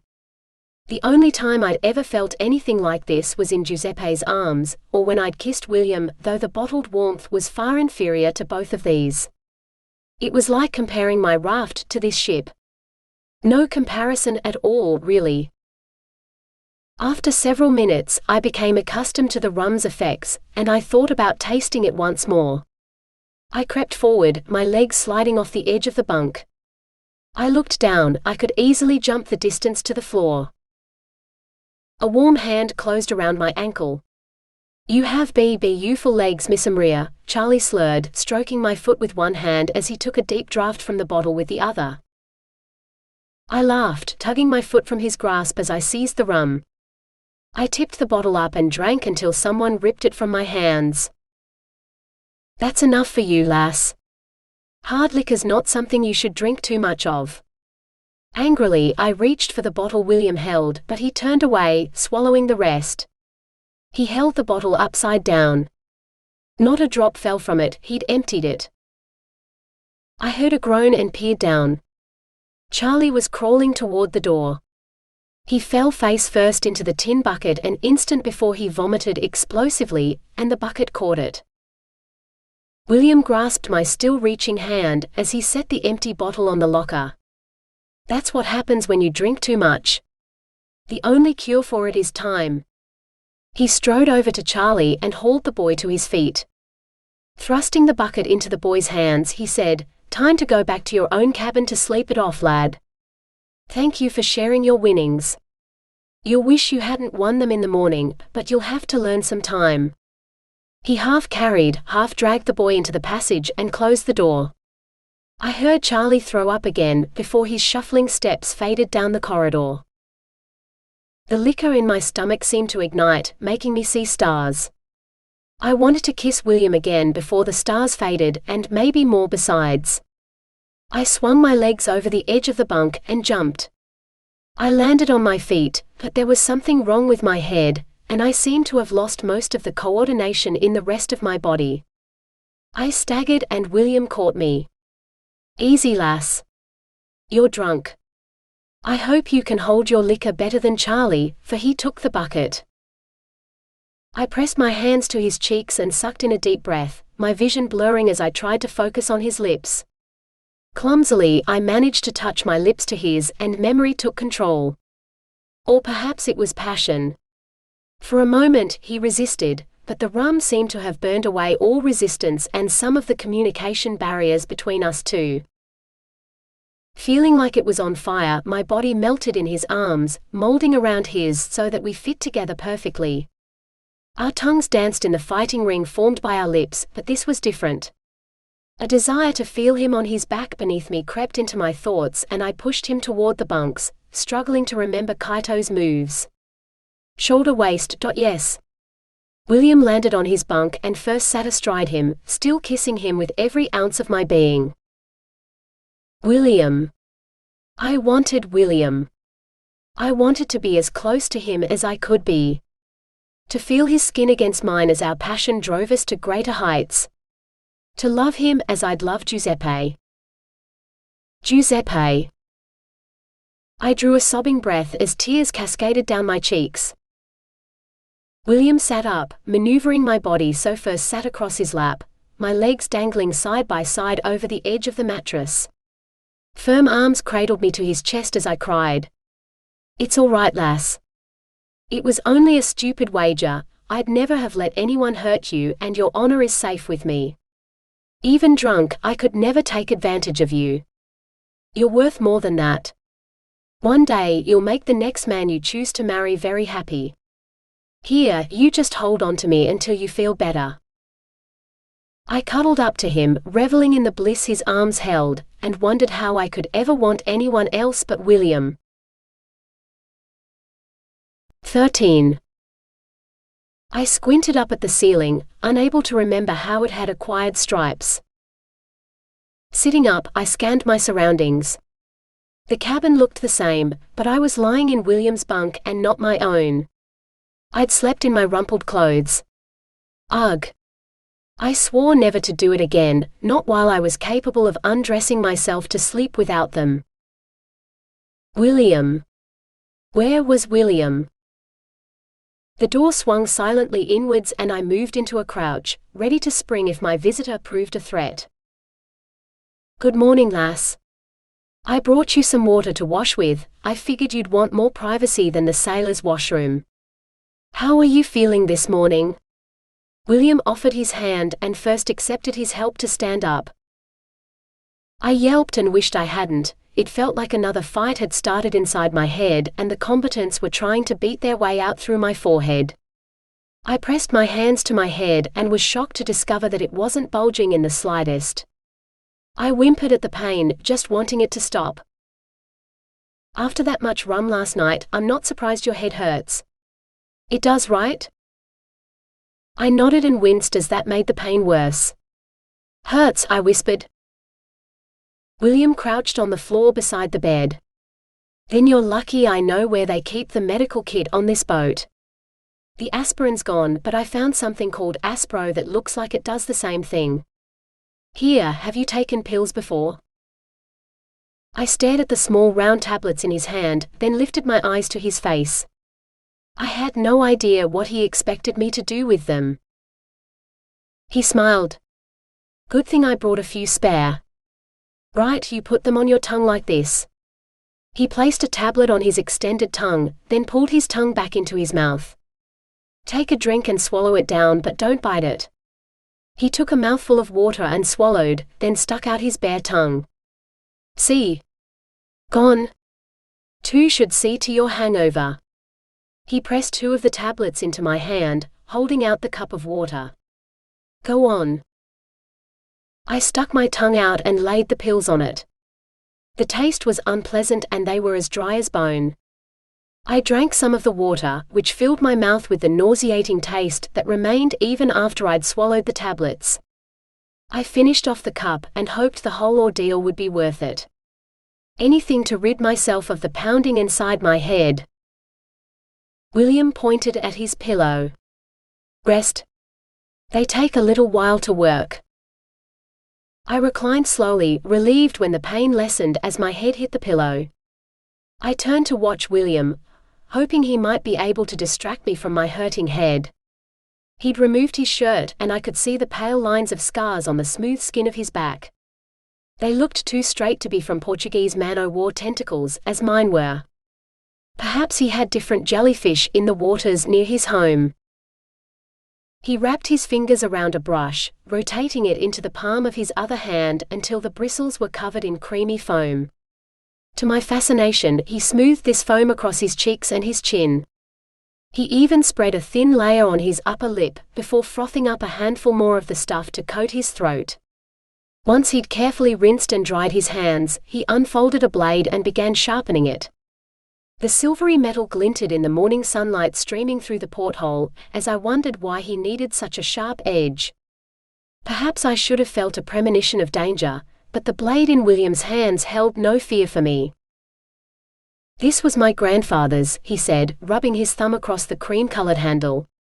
Back home, I had one of those modern safety razors, but I had no idea if we could get the blades out here, so I was allowed to take my grandfather's old cutthroat razor. My father never used it. He said a beard was a man's defense against the freezing north wind. My mother said it was a defense against women. If no other woman could find his mouth to kiss, then he was hers forever. I watched in alarm as he scraped the blade down his own cheek, much like I might have scaled a fish. His careful stroke removed the foam, but his skin beneath it appeared intact. Successive strokes cleared his skin of most of the creamy lather, until he reached his chin. Did you never watch your father shave? Or your husband?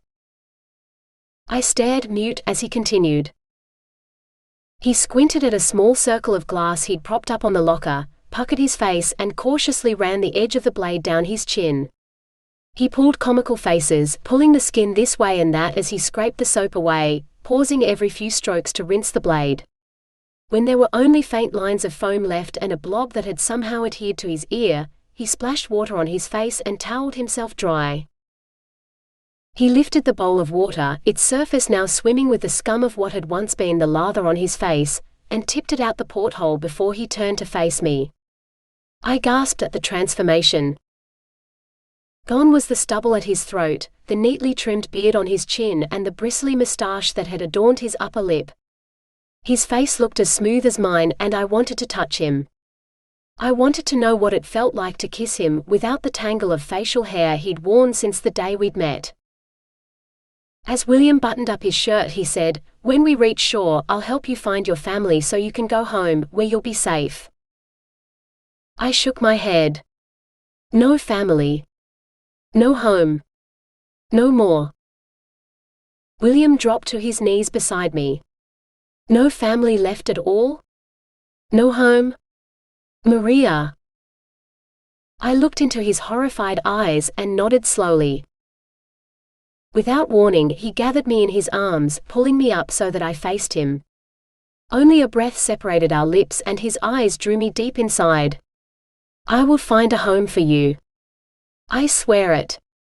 I'll even build one for you with my own hands, if that's what it takes to keep you safe. I'll make a home for you, with you, if that's what you want. I yielded to the yearning in his eyes, as they reflected the urge in my own heart. I took his head in my hands and kissed him, his tongue gliding around mine as if he wished to hold me inside as well as out. The door clanged open and we sprang apart. Charlie stood in the doorway, glowering as he held the frame for support. His hair and his shirt were drenched as if someone had poured a whole bucket of water over them. "I hate rum. I'm never drinking alcohol again." His bloodshot eyes turned pleadingly to me. "Tell me Miss Maria didn't see me in that state." William eyed him. "Sorry lad, but she saw everything. I had to turn you out for your own good and her safety." Charlie groaned and staggered up the passage, swearing until he was well out of sight, and all I could hear of him were his mumbled curses. "Tidy yourself up, lass, so I can take you to breakfast. I have a surprise for you." William poured clean water into the bowl and offered it to me. I inclined my head in thanks and rolled up my sleeves so I could wash. The whole ocean couldn't wash away the feeling of his mouth on mine, and I didn't want it to. 14. William's cheeky grin persisted as he led me to the mess deck, which was the scene of unusual activity. Men unrolled lengths of the paper that I'd seen wired to the toilet wall, and painted it red before fastening it to the bulkheads. The stuff hung in swags from the pinpoints, along the wall and across the ceiling as one man started pinning it to the ceiling beams. "Interesting decorations," William said, laughing. One man sniffed and wiped his nose with the back of his hand, leaving a streak of red paint across his cheek. "Yeah, well we wouldn't have any if it weren't for the Indian boys. No one can find the ones we use for Captain Foster's birthday, so Chief Officer Smith gets ruddy bog roll instead." He turned to the other men. "Oi, Ali." 3 men responded to his call. "Mr. McGregor likes your idea." All 3 grinned, waved and returned to their work. William and First carefully made our way through the hall, avoiding the draped, dripping toilet paper. None of the breakfast foods looked particularly appetizing and the tea was extra murky this morning, but I tried to choke it down anyway as William seemed set on explaining the occasion to me.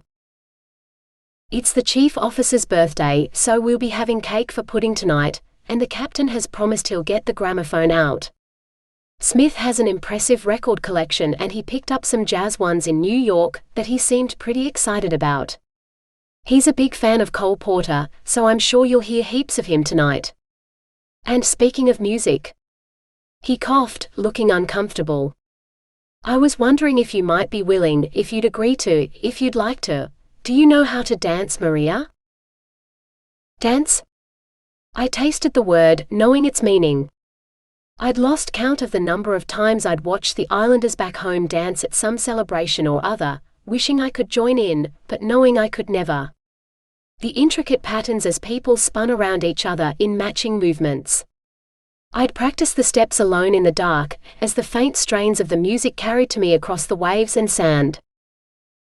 Would you dance with me?" he asked, his voice failing so that he had to clear his throat.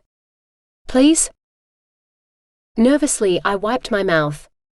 A small school of frightened fish seemed to have swum into my stomach, it felt so fluttery. For the first time, not to dance alone in the dark? "Yes, William," First breathed, unable to contain my beaming smile. "Right now?" he continued, reaching for my hand. Confused, I let him lead me away from the table and out into the watery sunlight at the bow. Didn't we need music? The only sounds were the thrumming of the engines and the sibilance of the waves as they splashed and slid along the hull. He backed away from me a little, placed his hands on his hips and bowed from the waist. Hurriedly, I did the same.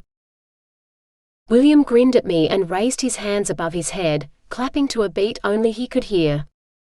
Yet my memory stirred as if I could still hear the faint fiddle floating on the wind. I counted 8 before I stretched my toes out to take the first sliding step of a reel I'd only ever danced alone. I lifted my arms above my head, desperately hoping I'd remember the steps as I finished a circuit around William and back to where I'd started. His feet hadn't moved, but he looked astonished. I stopped, looking down at my feet. I'd surely committed some societal faux pas that I didn't understand. "Maria, where did you learn to dance a reel?" "Please let me dance with you," he said eagerly, angling his body like the couples had at home. I matched him, mirroring his motion with each step, tap and turn. I measured my steps carefully, knowing how precise they had to be. Though I should have expected it, when William linked his arm with mine and whirled me around, he left me momentarily breathless. I recovered quickly and remembered the rest of the steps until he touched me again. I laughed aloud for the joy of it, the first time I'd danced with someone else. The reel ended and he stopped clapping as we both bowed. Still bent over, I gasped when William grasped my shoulders to haul me upright, before he planted a smacking kiss on my lips. "You're better than my sister Sarah. Where did you learn to dance like that?" I swallowed, wanting him to kiss me again instead of asking questions I didn't want to answer. "Home," I responded sadly. William curled an arm around my shoulder and stared at the ocean over the starboard railing. "One day I'd like to take you to my home. You can meet Sarah and her husband, my brothers and their wives too. I'd wrap you in thick McGregor tartan so you wouldn't feel the cold. Maria, if you let me, I'd take care of you, all your days, in any home you wish." The look in his eyes was one of longing. One I felt I understood, better than his words at least. Cautiously I placed my hands on his cheeks and lifted my lips to his. The kiss we shared was gentle and it seemed to calm his restlessness. He held tight to me as we stared out over the ocean together. My feet tingled to dance some more, but for now I was content in his arms. 15. "I'll be right back, lass. Just going to the washroom to make myself look good enough to be seen with you tonight." William winked and closed the door behind him. Alone in the cabin, I dropped my borrowed pants. The Islander girls wore skirts when they danced, and I intended to do the same. I stripped the sheet from my bed and checked its width against my legs. Too long, I decided, folding it in half before wrapping it around my waist. I tucked in the top corner, much as the sarong-clad Islander girls did, and twisted around, trying to see if it hung straight at the back. I glimpsed someone standing behind me and lifted my eyes to meet William's. He closed his mouth and shut the door behind him. "You look beautiful," he said. William crossed the cabin so that he was close enough to kiss, but he stood back. "Can I suggest one thing? You should untie your hair. I'm sure one night won't summon disaster. Please?" He caressed my neck, then pulled my braid until the ribbon on the end lay in his fingers. He pulled it off, weaving his fingers through the strands to loosen the braid. I held my breath, wanting him to continue. Last time he'd used the comb though, and that was still in my pants pocket. I moved away from him to retrieve it, then held the tortoiseshell comb out to him. "Plural, please?" I asked carefully. "How can I refuse when you ask so politely?" His arms circled me, pulling me over to his bunk. We sat so close I could feel the heat of his body behind me. Closing my eyes, I concentrated on his rhythmic strokes as he tamed my hair once more. "You'll love it." I remember taking Sarah to Hogmanay in Glasgow for the first time. We were dancing what felt like the 100th reel that night, and a storm blew in. A gust of wind caught a fair few kilts up and Sarah screamed. It took me a while to get her to calm down enough to tell me what had happened. Turns out the breeze had whipped some kilts so high she'd gotten her first glimpse of what a true Scotsman keeps underneath. She wouldn't speak to Angus at all that night. I think she was shocked. James had on a pair of tatty underpants, and those caused more trouble than Angus' wedding tackle on display. I think that's the night she first kissed James too. All the men made fun of him for wearing anything under his kilt, but Sarah thought he was the most civilized of all of us.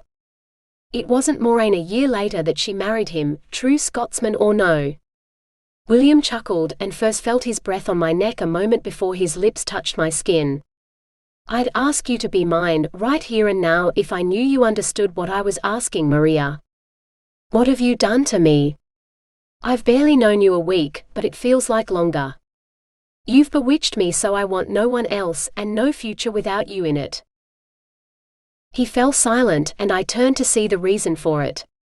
His eyes filled with desire, and I was no more immune to it than he was. I reached for him even as he reached for me, tangling together in a passionate kiss that stole my breath away. Yet panting, I puckered up for more. I couldn't seem to get enough of this man, and I wanted more. We must stop, he panted, holding my face in his hands as he pulled away. He seemed to find resistance as difficult as I did.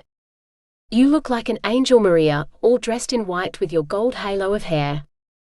I'd never forgive myself if I were responsible for the fall of such perfection. I swear, the day you become my wife there'll be no stopping us, but I can't have you until then. He smoothed my shirt down my sides, then paused to fix one of the shell buttons. Perfect. Shall we go? He rose and held out his hand. Together, we walked to the mess deck and my first proper party. 16. Maria, you're a very graceful dancer, Captain Foster said as we circled for what felt like the 100th time this evening. I merely smiled at his evident admiration. It was hard enough to remember the steps of something I'd never danced with others before, let alone with 7 men who made mistakes too.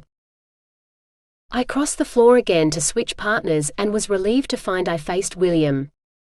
The musician fiddling let his last note die away and we bowed. All the men looked flushed and in need of a drink, and I was definitely feeling thirsty too. William led me over to a table where one of the stewards was pouring drinks, and handed me a partially filled cup. The contents appeared to be a very light-colored tea, but a sniff told me it was as potent as the rum that had tried to make my head explode last night. I tried to hand it back, but William would have none of it. A girl who can dance a Scottish reel as well as you deserves her dram of good Scottish whiskey, as much as any man here. The other men we danced with, who all held similar cups, laughed. He raised his cup and they followed suit. To your health on your birthday, Smith. 6 of them drank. The only man who stood as awkwardly as I did was the first officer, the man whose birthday it was. His eyes met mine and his drink shot into the air. To the girl who dances like an angel. All eyes turned to me and a blush crept across my cheeks. To cover my embarrassment, I took a deep draught of my drink. And choked on what tasted like liquid coal smoke. Are you all right, lass? William asked, patting me on the back as I coughed. I managed to shake my head as I doubled over, trying to breathe through my seared throat. Let's get you outside for some air. He guided me to the main deck, where the strong wind tried to push us back into the passage. There was so much spray in the air that I tasted salt on my lips. I managed to drag in a lungful of air, then another. I counted 5 before I straightened again. The whole time William's hand didn't leave my back, a warm, comforting pressure which reminded me that he cared for me. Even if, once again, he had tried to burn my insides with a drink no sane person should consume. I heard a faint scratching sound, followed by very different music to the real melodies we danced to. This had a loose feel to it, making it more relaxed. I closed my eyes, feeling the new rhythm. Better? William whispered. His breath tickled my cheek as I nodded. I missed my steps so many times tonight, for I couldn't take my eyes off you. Every time you were on another man's arm, I wanted to tear you away from him, so you'd be mine alone. I want to take hold of you and never ever let go, Maria. What have you done to me? I was lost at sea until I met you. Now I've found you, I'll cling to you like a barnacle to the hull. I won't be satisfied until you're all mine, lass, even if I have to learn whatever crazy colonial language you speak to make you understand. Please tell me I'm not imagining things and you feel the same. That your heart burns for me as much as mine loves you. Love, I rasped hoarsely. I knew the word and its meaning, or I thought I did. Love for someone tucked them safely in your heart for as long as they lived, then ripped your heart asunder when you lost them. I coughed and cleared my throat, trying to find my voice again in my whiskey-burned insides. I'm so sorry, lass. I should get you another drink. Water, I whispered. No whiskey. William laughed and first followed him back to the mess hall, hoping for a cup of soothing water. He made me sit on one of the benches which had been pushed back along the wall to make room for the dancing, while he fetched me a cup of something from the steward. I sniffed the liquid experimentally but decided it was probably just water, so I downed it in 3 gulps. William hovered around me, his every muscle betraying an unusual urgency. "Love," I began again. William grasped my hands and moved to sit on the bench beside me. "Love," he said eagerly. "Tell me if you think there's any chance you can love me. I know you barely know me and I'm on my way to a job at the ends of the earth, or so it feels like, but I have the means to take care of you. And I will." I managed to smile, but he'd only made it harder for me to answer him. I barely knew the words to make myself understood as it was. "Miss Maria. You have to come and dance to this one." Charlie appeared in front of me, doubled over and panting. "If you dance the Charleston half as well as that strange Scottish fling thing, every man will envy me. Please dance with me."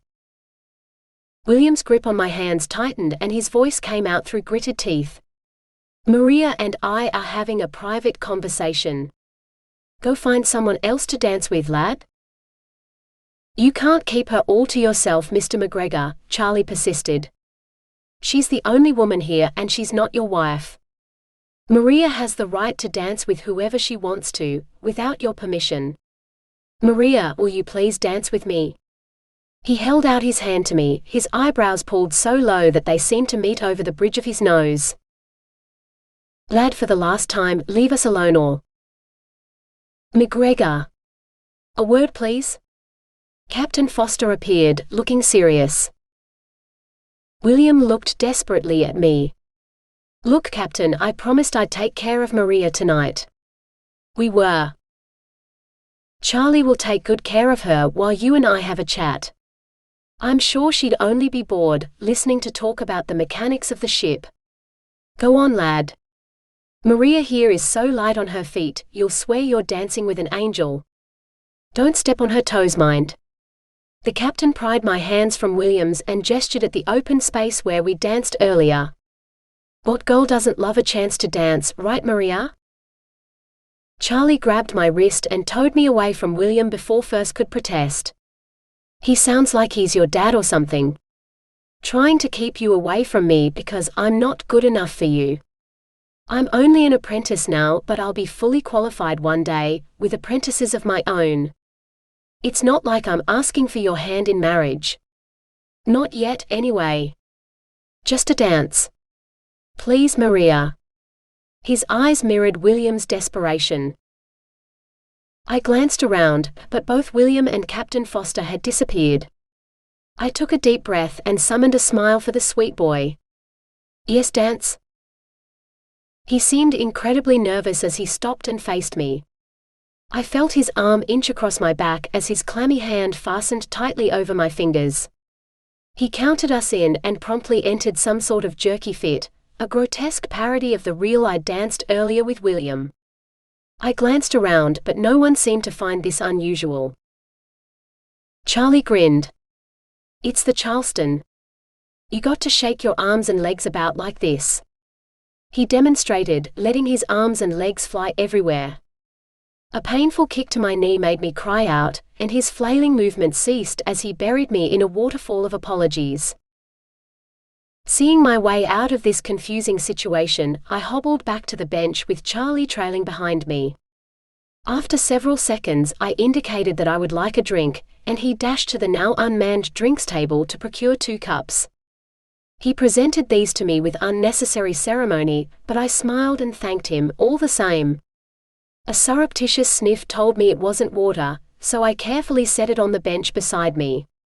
I'd had enough alcohol for one night, if not the next year. Charlie tossed his back and I realized from his flushed cheeks that this wasn't his first drink of the evening. I fervently hoped he wouldn't be sick again. Perhaps he saw the pity in my eyes, or maybe he'd simply been summoning the courage to act, but the next moment his lips were crushed against mine and his tongue prodded my lips as if he thought I'd granted entrance. I turned my head away and felt the damp muscle slide along my cheek to my ear. "What's wrong, Maria?" he said thickly. Haven't you ever been kissed before? You're my first too. I leaned back and turned the full force of my pity on the poor boy. I needed to get these words out right so he'd understand.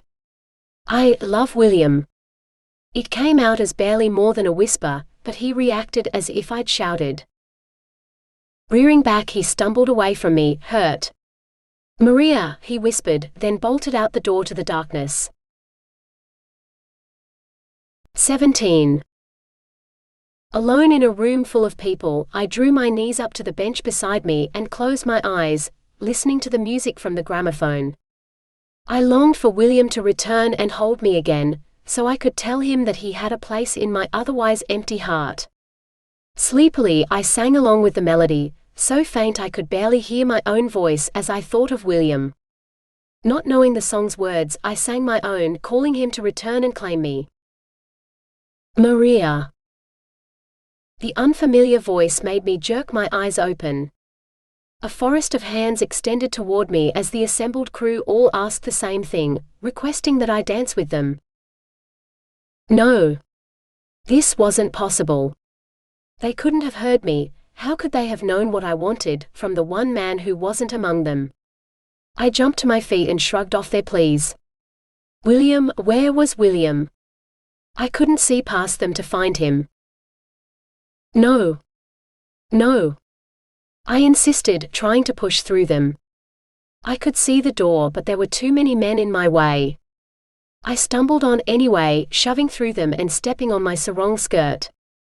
My knee got caught in the fabric, and I fell heavily to the deck. The men seemed to hesitate, before a clamor of voices rose again, offering to help me up. Every man's hands seemed to want to assist, like a million tentacles curling around my body.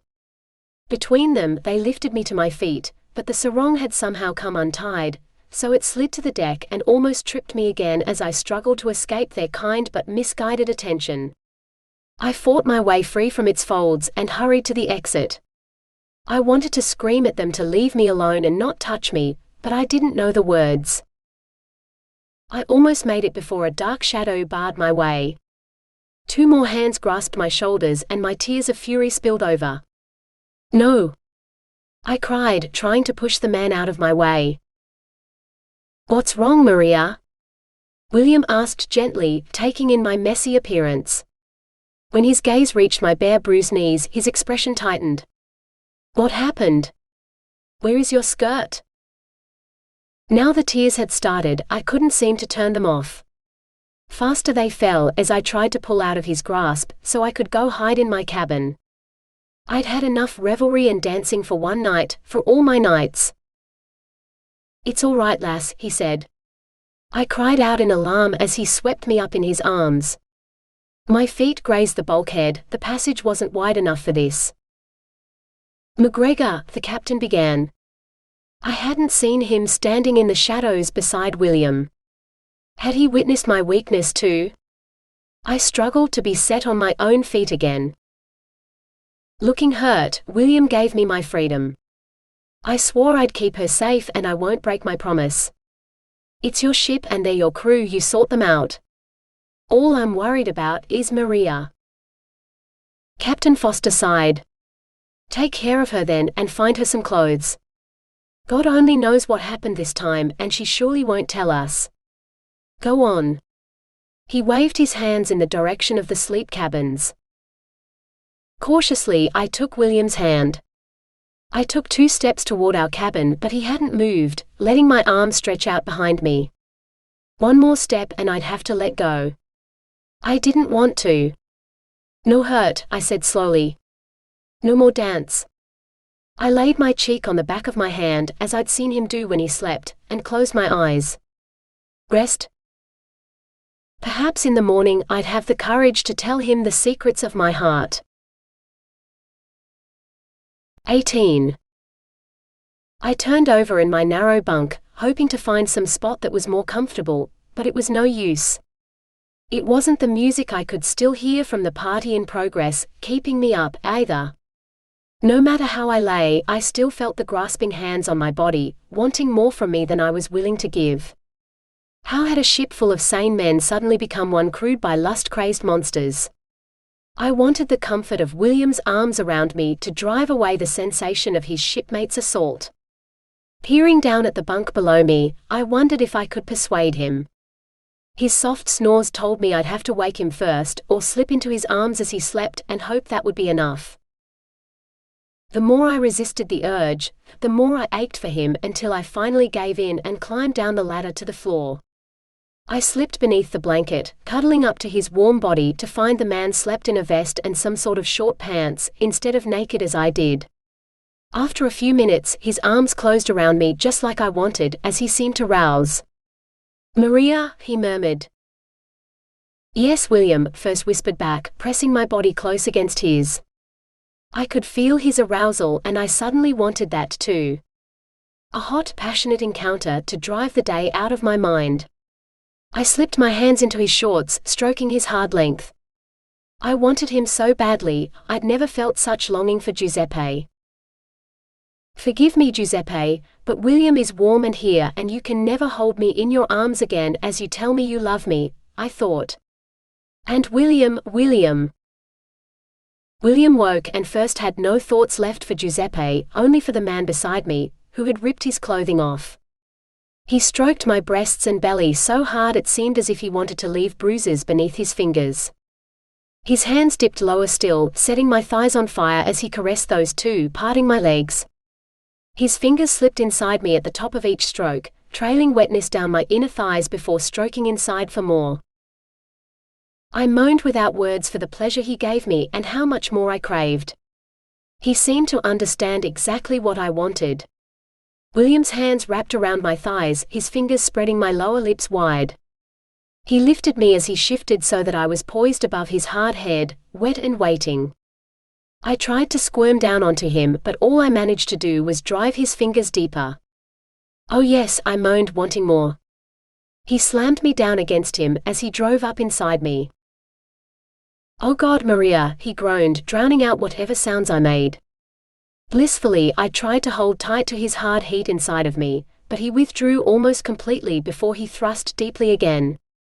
The harder I tried to hold on to him, the more molten my inside seemed to become, until a volcanic burst of pleasure made me sob his name. I felt him chuckling, though he still filled me as he said, "Oh, I can do better than that, lass. Hold tight."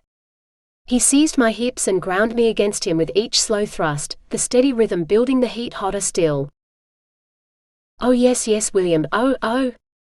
When this stunning rush hit, he fastened his mouth on my bouncing breast, sucking so hard I thought he'd take the nipple off. He licked and kissed his way across my chest to the other nipple, suckling gently while I clenched him tightly between my legs. Still shaking, I wanted more of the pleasure this man could give me, and I started riding him, like a boat rides a wave.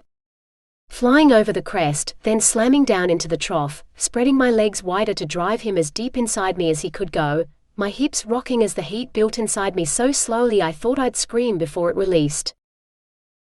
His mouth still wrapped around my breast, William grasped my hip with one hand, grinding me against him again as his other hand slipped between us. I was already full of him, what else did he think he could fit inside me? He pinched something between my lower lips, rubbing the swollen flesh hard between his fingers, and I let out a wordless sob as the sensation overwhelmed me. I barely felt the sting of his teeth on my nipple as I screamed his name until I was hoarse. William kissed me into silence as he flipped our bodies over so that he was on top, and my head rested on his pillow. He plunged deep inside me again and I grasped his behind with shaking hands, wanting to push him deeper still. I spread my legs wider, lifting them to give him better access to all of me. He chuckled again and pulled my legs over his shoulders, thrusting so hard and deep I felt him hit a fleshy wall inside me. And again. And again, he pounded me endlessly, not stopping even when I breathlessly cried out his name as yet another rush of pleasure rocked me. Nor did I want him to stop. Ever. Feeling as if I'd explode if I came again, I was helpless to resist, as William carried me to the crest, before he slowed his pace as if he were teasing me. I clenched every muscle in my midsection, trying to hold on to him as he almost pulled out before plunging inside me again. "You're close, aren't you, sweetheart?" "So am I. But ladies must come first." I insist. I moaned, arching my back up. His mouth covered mine, taking my voice, my tongue, and muffling the scream that threatened to escape when he drove me to peak again. I was so close, and I wasn't sure how my body would bear it. None of my time with Giuseppe had prepared me for this. His fingers slipped between my lower lips again, pinching harder than ever, but he swallowed the sound of my squeal as he teased me closer and closer to the edge. A tortuously slow thrust made me gasp as his fingers circled, rubbing skin so sensitive it felt like my nerves were raw, and he played them like the strings of the fiddle we'd danced to only hours before. When I thought only the tiniest movement would be enough to seal my fate, William pulled out of me entirely. I didn't have time to protest before he slammed back in, so hard, rough and fast, that I was catapulted into my final cataclysmic orgasm without warning. A scream ripped out of my throat, but his mouth on mine muffled the sound as I felt him burst inside me, a hot spurt that filled me completely. He toppled over onto his side, his head hitting the pillow beside me. I tightened my limbs around him, wanting to savor the feeling of him inside me, until he inevitably softened and slipped out. But for now we were one as we snuggled together into satisfied sleep. 19. Morning dawned and William's body was warm beside mine, though I felt empty without him inside me. The hard, hot length pressed against my thigh told me that he was ready for more action, and the very thought of him had me aching in anticipation. I tipped us so that he lay on his back, and I sat astride him, gasping as I guided him inside me. In the morning light I saw how big the man was and spread my legs wider to take his whole length. No wonder I ached so much, but it was a sweet ache that could only be soothed with more, equally hot sex. I slipped up and down his shaft, working my hips so that he slid against that sweet spot inside me with every stroke. He started to lift his hips to meet mine, driving him deeper inside me, and I squeezed him as he reached the peak of each thrust. William said as his hands closed around my breasts, which bounced as my body moved. Like last night, I felt the slow build before my bubble burst, though it was nowhere near as powerful as the pleasure William could wring from my body when first was no longer in control. I longed to wake him properly, so that we could do it all again. Perhaps I could rouse him with a little pleasure of my own. I rode him harder, clenching my inner muscles in rhythm with the movement. "Oh God, Maria," he groaned as I felt the triumph of his hot release inside me. For a moment, his dreamy smile matched my own as I looked down at him over my breasts. If only it could have lasted. A loud crash sounded from somewhere above, and we both jerked in shock. William's expression changed from bemused bliss to panic as he took in our intimately intertwined bodies. "Oh my God, Maria, we didn't. I thought it was a dream, and then I woke up and you, oh God." He pushed me off him and stood, striding over to the water jug to splash some on his face and his nether regions. Keeping his back to me, he pulled on some clothes, muttering under his breath so that I couldn't discern the words. I stood too, dropped so quickly from bliss to rejection. A trickle of fluid tracked down my thigh, but I ignored it. I didn't understand. Last night, he'd enjoyed every moment, and this morning too, I'd thought, until he'd pushed me away. "Where in hell are your clothes? For God's sake, get dressed." He barely glanced at me before he left the cabin, slamming the door shut behind him. Tears flowed down my cheeks as I climbed the ladder to retrieve my shirt and my pants. Following William's cold example, I splashed some water between my legs to cool the hot flesh where I'd held him so tightly only minutes before, then poured a little down the breasts he'd tenderly cupped in his hands. I pulled my pants on and slipped the shirt over my head, not caring that my passion-hardened nipples were clearly outlined through the damp fabric. I tucked my comb into my pocket, wanting to ask William if he could comb my hair and braid it again for me, for it was still undone from last night. But first, I needed to find him.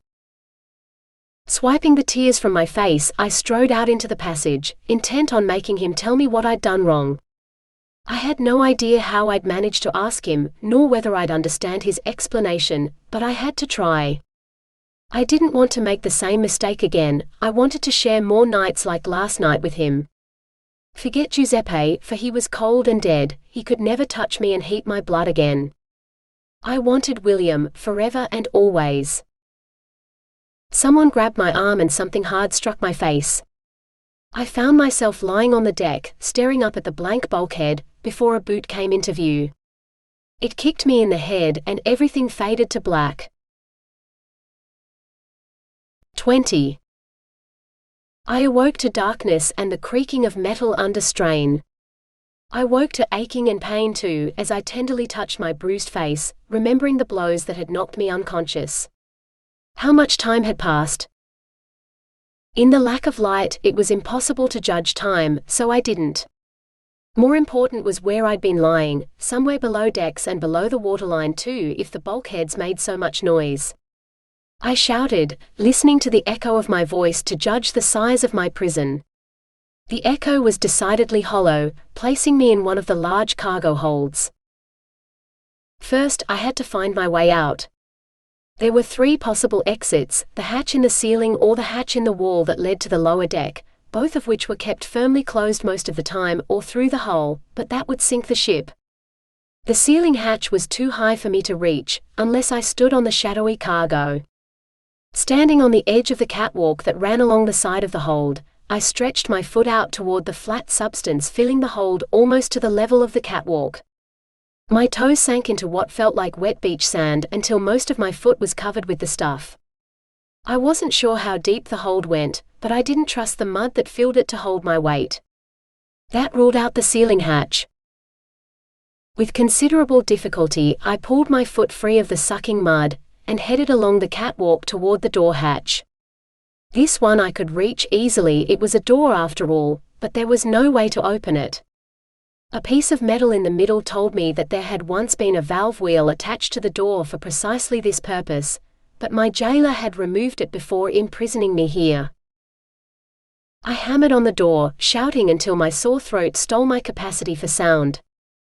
Last night I'd screamed for joy as William made my body sing in ways first couldn't have imagined, and today I paid the price. I didn't have a strong enough voice to scream for help. I pounded on the door for a few more seconds, but I received no response. That left only one means of escape, the one that could kill everyone else on board. Padding along the catwalk in my bare feet, I scanned the bulkhead that I knew was the inner wall of the hull, searching for its weak points. I'd seen where shells had pierced the Emden's hull almost a decade ago, but the greatest damage had been where the hull plates met and the joins had come undone in the force of shell impacts. This vessel's plates were riveted together and the round rivets stood out in long rows, like regimented barnacles. There was one place that the rows weren't regular. A metal plate, perhaps half the size of the door, covered a section of bulkhead. Water seeped out from the bottom of the plate, creating a slow trickle into the slushy cargo. If I wanted a weak point, I'd found it, for the vessel had already sprung a slight leak here. All I'd need was something to pry the rivets from the panel and I could swim out of here, right up to the surface. I searched the hold for some sort of pry bar that I could use and I found the next best thing, 2 shovels attached to the catwalk with a length of rope, but the shovels themselves were partially submerged in the ooze. I pulled them out and set to work, untying the water-swollen hemp. It felt like forever before I'd freed them, but I had little else to do. Setting the edge of the shovel against the lowest rivet, I slowly leaned my weight on the handle. The rusty rivet snapped, increasing the trickle to a rivulet down the side of the ship. I examined the remaining rivets, which looked equally corroded. With my shovel I'd make short work of this, and then what? If I reached the surface, I'd still be climbing aboard a sinking ship in the middle of the ocean. At best, I could save William and some of the crew before she sank, but what if my imprisonment was at the captain's command with the crew's acquiescence? They'd take me prisoner once more on the lifeboat, in much closer quarters than here. Why had they locked me in here anyway? Was it just one person or the whole crew who'd locked me up? I barely knew any of these men. Even William, who'd loved me one minute and rejected me the next. For the first time I longed to be home. No matter how vicious the old women at home were, they'd never lock me up in the bowels of a ship. Instead, they'd banished me to the freedom of the outside world. I sank to the floor, uncertainty overwhelming me. I was no longer a child. I knew the consequences of sinking a ship and killing those on board. A shipwreck had brought Giuseppe to my arms too. William. I couldn't kill William. Not unless I knew for certain that he'd condemned me to this prison. One thing I swore, the men who had would die. Hefting the shovel once more, I drove it against the next rivet, which crumbled like old bread. Clanking across the hold froze me, followed by a man's voice swaying. I gripped my shovel and stepped softly along the catwalk. My jailer had returned, and the only one who would leave this hold alive was me. 21. The furtive manner of the man who swung the door open told me more than any of his words. He was afraid of being discovered here. He wouldn't be so fearful if his actions were sanctioned by the rest of the crew. I smiled in the darkness. Today he would die. I say it's bad luck to bring a woman aboard. Chiara says it's the best kind of luck. Whores like you keep the men happy on a long voyage, a nasal voice said, followed by the clang of him pulling the hatch closed behind him. Closed but not locked, for the valve wheel was still missing. He clicked on a handheld light, a tube that directed a beam of light from one end, and pointed it at the catwalk. I heard you scream for McGregor last night. Only whores make that much noise, normal girls just lie passive, waiting for the fucking to finish. So you can scream for me too. Down here where no one, not even your precious McGregor, will hear you. If you make me happy, I might decide to keep you instead of throwing you overboard for the sharks. Sharks I knew. I wished I had a school of them now to feed his screaming body to. The light beam swung closer to where I stood on the catwalk with my shovel raised. 3 more steps, 2, 1, I swung my weapon with all my strength, but I'd misjudged the man's height and I hit his shoulder and not his head. He roared and backhanded me so that I crashed to the catwalk, my breath knocked from my lungs. The shovel flew out of my hands and into the ooze. The man threw his weight on top of me, wrapping his arm around my neck and dragging me up by the throat. You'll pay for that, whore. His arm tightened around my throat so that I could barely breathe. My life would not end like this. Not on a raft in the middle of the ocean, not in bed without ever regaining consciousness, and not at the hands of this sterling example of human chivalry. I just had to work out how I intended to kill him. I wanted it to be slow and painful, and I wanted to watch.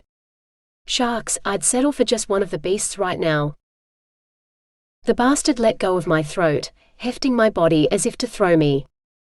I braced myself for the blow, for it was sure to hurt, and laughed as my body smacked into the cold mud. I looked up at the hatch above me and stretched out on the surface of the slurry. He'd made a deadly mistake that he wouldn't survive to regret. A rough hand grasped my leg, dragging me back onto the catwalk, before a hand fastened on my hair. He dragged me along the metal, before throwing me against the bulkhead beside the weeping panel. A booted foot slammed into my ribs. Ready to lie down and take it, whore?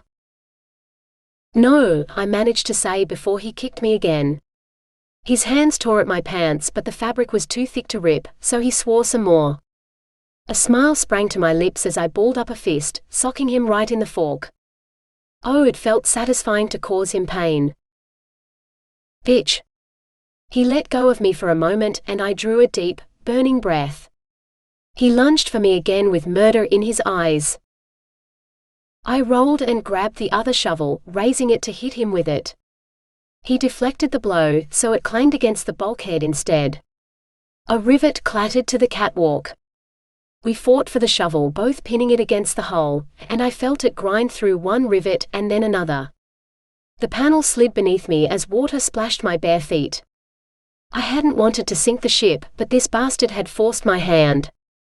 So be it. I threw myself back into the inky mud, splaying out my limbs so I'd stay on the surface. The metal panel broke free, forced inward by the weight of the Indian Ocean fighting for entry. I watched him flounder on the edge, trying not to fall in with me, and my smile widened. The water flowing in formed a layer on top of the mud, floating my body free. I ducked beneath the surface, swimming to the eddy that swirled behind him. You have to surface sometime, bitch, you can't swim forever. And when you do, I have a surprise waiting for you. He grasped his crotch with one hand. The surprise looked particularly small, even to my inexperienced eyes. Come on out, he called, looking at the spot where I'd submerged, unaware that I'd surfaced behind him. His eyesight must be worse than I thought. He couldn't see death lurking in the shadows. All the better for my surprise. I started to sing, keeping my voice so soft it was beyond the range of human hearing, yet I could see it affecting him. His body grew rigid and his eyes widened. I increased the volume so that he could hear me, but the only part of him that moved was his increasingly furious expression. Come on in, I said slowly, beckoning as I hoped he understood. The man staggered toward the water, his fear increasing with every step.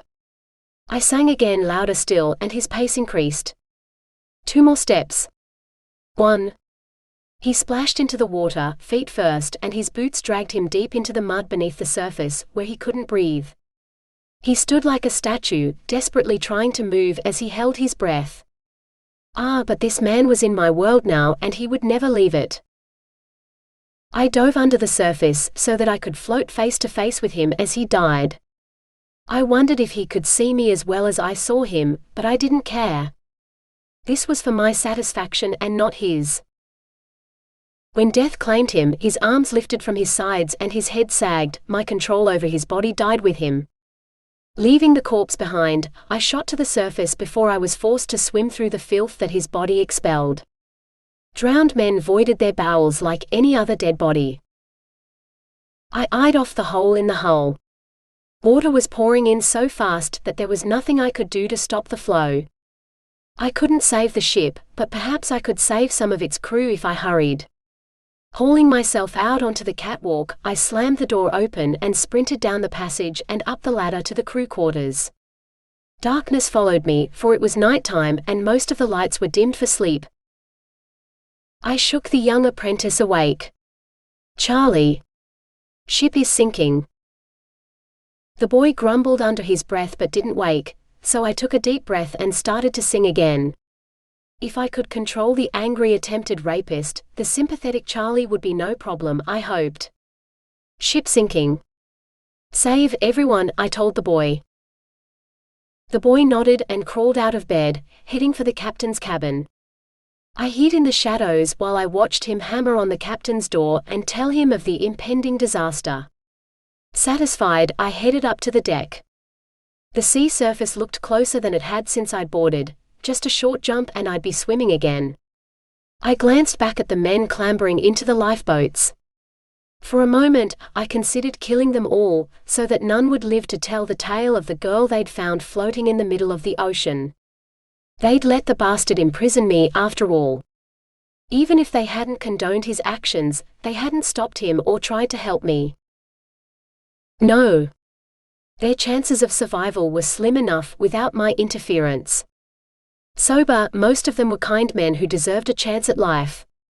Aside from the angry man who'd hurt me, of course. The man who would have hurt me much earlier if it hadn't been for William. Wait, William, where was he? I didn't see him on the lifeboats, he must still be below. I couldn't let him drown. I dashed for the hatch. I'd barely made it down the first 2 steps before strong arms grabbed me, smashing my body against the bulkhead. Pain exploded as another rib fractured, and I heard my voice cry out before a hand clamped over my throat, cutting off my air. He said it was bad luck to bring a woman aboard. What did you do to Barrett? My assailant demanded. Shiara, Barrett's friend. I attempted to swallow, but I couldn't. I couldn't even draw in enough breath to speak. William would die if this man prevented me from waking him. No. I wouldn't let that happen.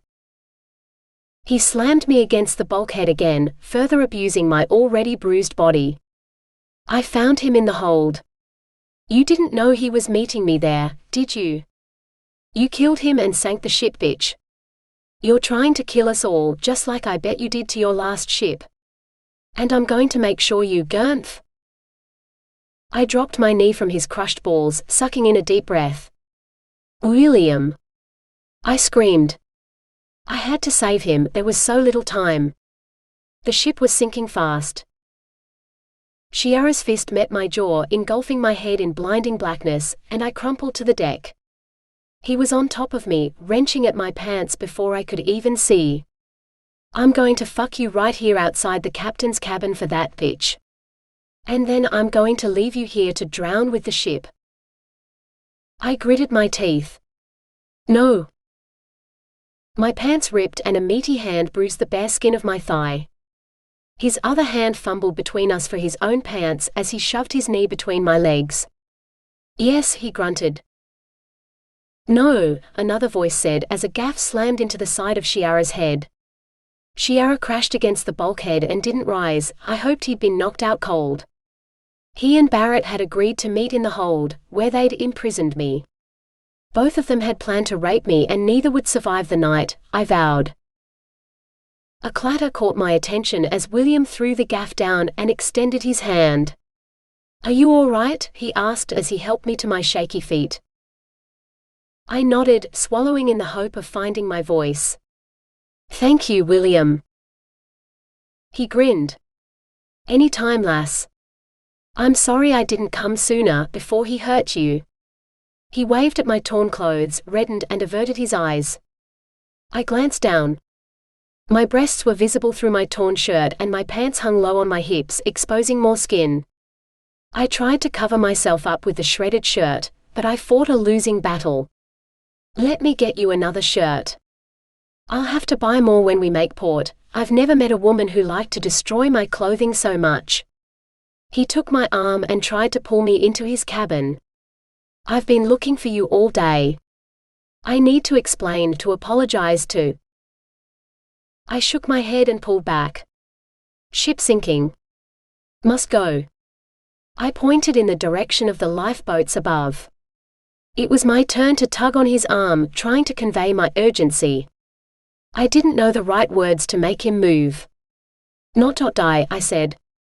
I turned away, almost crying with relief when I felt the heat of his body against my back. I scrambled up the ladder, trying to keep my pants from tangling around my ankles. Strong arms encircled my waist, holding my pants in place as he lifted me to the deck. My skin tingled from the touch and I wanted him to touch more, but that could cost him his life. I needed to get him to a lifeboat. His longer strides carried him ahead of me, so it wasn't long before he was dragging me behind him, and I struggled to keep up, as my sinking pants threatened to trip me. Maria, he called, glancing back. Maria, hurry. I did hurry, but the ship gave a lurch and I tripped, losing my grip on my pants. Don't be afraid, lass. I'll keep you safe. William scooped me up in his arms and carried me to the lifeboat. He passed me to the other crewmen before scrambling in after me. They started lowering the boat into the water, and I turned my gaze to the dark surface beneath us. Adrift on the ocean again, perhaps that was my fate. At least the ocean's depths would claim my attackers. Ocean's justice. I smiled. 22. Shiara, a voice shouted. The ship's sinking, man. Get into the lifeboat before you drown. We'll swing around and pick you up. I stared at the ship, now sitting far too low in the water. Waves were already washing across the deck. The Trevessa wouldn't remain on the surface much longer. Yet as I watched, a figure staggered and splashed to the remaining lifeboat. Shiara. If he reached it, he'd survive. No. I tensed, readying my muscles for flight. I could remain in the lifeboat with William and the non-hostile crew, perhaps even helping them to safety, or I could ensure the violent bastard died for his crimes. Bitterness and Billa, or fleeting hope. Men started shouting about cutting the boat free before the ship dragged us down with her. Panic ensued as several men sawed at the ropes holding us to the sinking ship, and I saw my chance. William grabbed my arm. No, lass. Stay with me so I can make amends to you for last night. You don't owe the man anything. He'll reach the lifeboat and have as much chance as any of us. Don't risk your life for him." I melted beneath his cold fingers, wishing I could simply sink into those welcoming arms and forget all that had happened since they had last held me. But I did not forget, nor forgive. The violent human had hurt me, and he would pay the highest price the ocean could offer. I sprang, clearing the distance between the lifeboat and the sinking vessel, and grabbed the rail. Laboriously, I hauled my aching body aboard to the sound of William shouting himself hoarse. A wave crashed over me, filling my mouth with seawater as it knocked me flat. I coughed up a lungful of liquid, and felt a searing pain in my scalp. "I knew you wanted me. Now we'll have a boat all to ourselves until we reach land. You're going to learn to please me, bitch, or I'll let you drown like Barrett," Shiara said as he dragged me across the deck, his hands knotted in my hair. He threw me into a lifeboat and the impact made me expel all my breath in one hit, so I could neither breathe nor respond. It didn't matter, he needed to cut the lifeboat free from the ship before he could hurt me again. This time I'd be ready. I pulled a breath into my searing lungs, followed by another. Quietly, I began to sing, a different song to the one I'd sung in the hold. This one had teeth and bloodlust to boot, for this song had sunk the Emden. The keel bumped across the railings and I saw the ship loom above us as she tipped on her side, hiding William and the rest of the crew from me and us from them, I realized. It was now or never. I struggled to stand, surveying the swell. Did I imagine it, or did a fin cut the water of a wave? No, there was another, dot, and another. Sharks and shipwreck, a duo Shiara would not survive. Not to mention me. Shiara sawed through the last of the ropes and sank to the bench seat before he saw me. "Get down, bitch." He brandished a knife. The blade glinted in a flash of lightning. I shook my head and smiled at him. Moving my weight from one foot to another, I started to rock the boat. He clung to the sides, shouting at me to stop. I shifted faster, letting the gunnels touch the water before moving my weight to the other foot. I raised my voice, singing loud enough for him to hear me over the storm. He slashed at me with the knife, but I dodged and he overbalanced. He landed on top of the blade, skewering his hand. He gave a roar and leaped to his feet, charging at me. I jumped, landed hard, and felt the boat tip beneath me, throwing us both into the waves. Cold water kissed my skin as I pulled off my ripped pants so that I could shift to my true form. I clothed myself in my own skin, the shallow water blue of a Maori wrasse, and opened my gills to take a life-giving breath from my ocean home. Behind me, the sound of stress steel screeched beneath the surface as the ship sank. I breathed deep, letting the draft of dissolved oxygen cool my instincts to those of the killer I knew myself to be. I blew spent water out of my gills, taking another gulp before I searched for my prey. Heedless of the sharks, Shiara swam for the boat, trailing blood behind him like Burley. I darted toward him, overtaking the human easily, and seized his foot, dragging him down to where he couldn't breathe. His face showed his panic as his arms clawed wildly for the surface. I raised my voice and sang a command to the sharks, which started an intricate spinning dance around their supper. He screamed sweetly as they shredded him piece by piece until the screaming ceased. Blood swirled in the turbulent water as the sharks churned it further, looking for more to eat. None were frenzied enough to approach me, but my pants were not so lucky. 2 sharks fought over the floating fabric, thrashing the water into foam so that I didn't see the boat approaching until it was above me. "Maria!" William's anguished cry smote my heart. Oars scattered the sharks and one carefully lifted my shredded clothing from the water. "Those were Maria's," I heard William's voice say. "The sharks must have. Oh God, I hope she didn't suffer. She saved us all, even tried to save Shiara. She was an angel sent to save us all." I itched to surface and show them that I still lived, but caution stayed my fins. I'd need to shift back into my human form without them seeing my tail, and that took time. It would be dangerous for them too, with hungry sharks still swimming nearby. I was safer beneath the surface and lost to them. God rest her soul, said another man. The ocean takes her own. Always has. Yes. The elders of this ocean might reject me, but the ocean herself never would. I was one of the people of the ocean's gift after all, and this was my home. Time to set sail. If we mean to survive, we must make Madagascar or Mauritius. Land is to the northwest and a long way from here. The men who take first watch may have the first cigarette ration when the storm is over. Volunteers? My mangled pants landed in the water above me, and something golden brown slipped from the pocket. My comb, the gift from William. The only thing I owned, and it was sinking.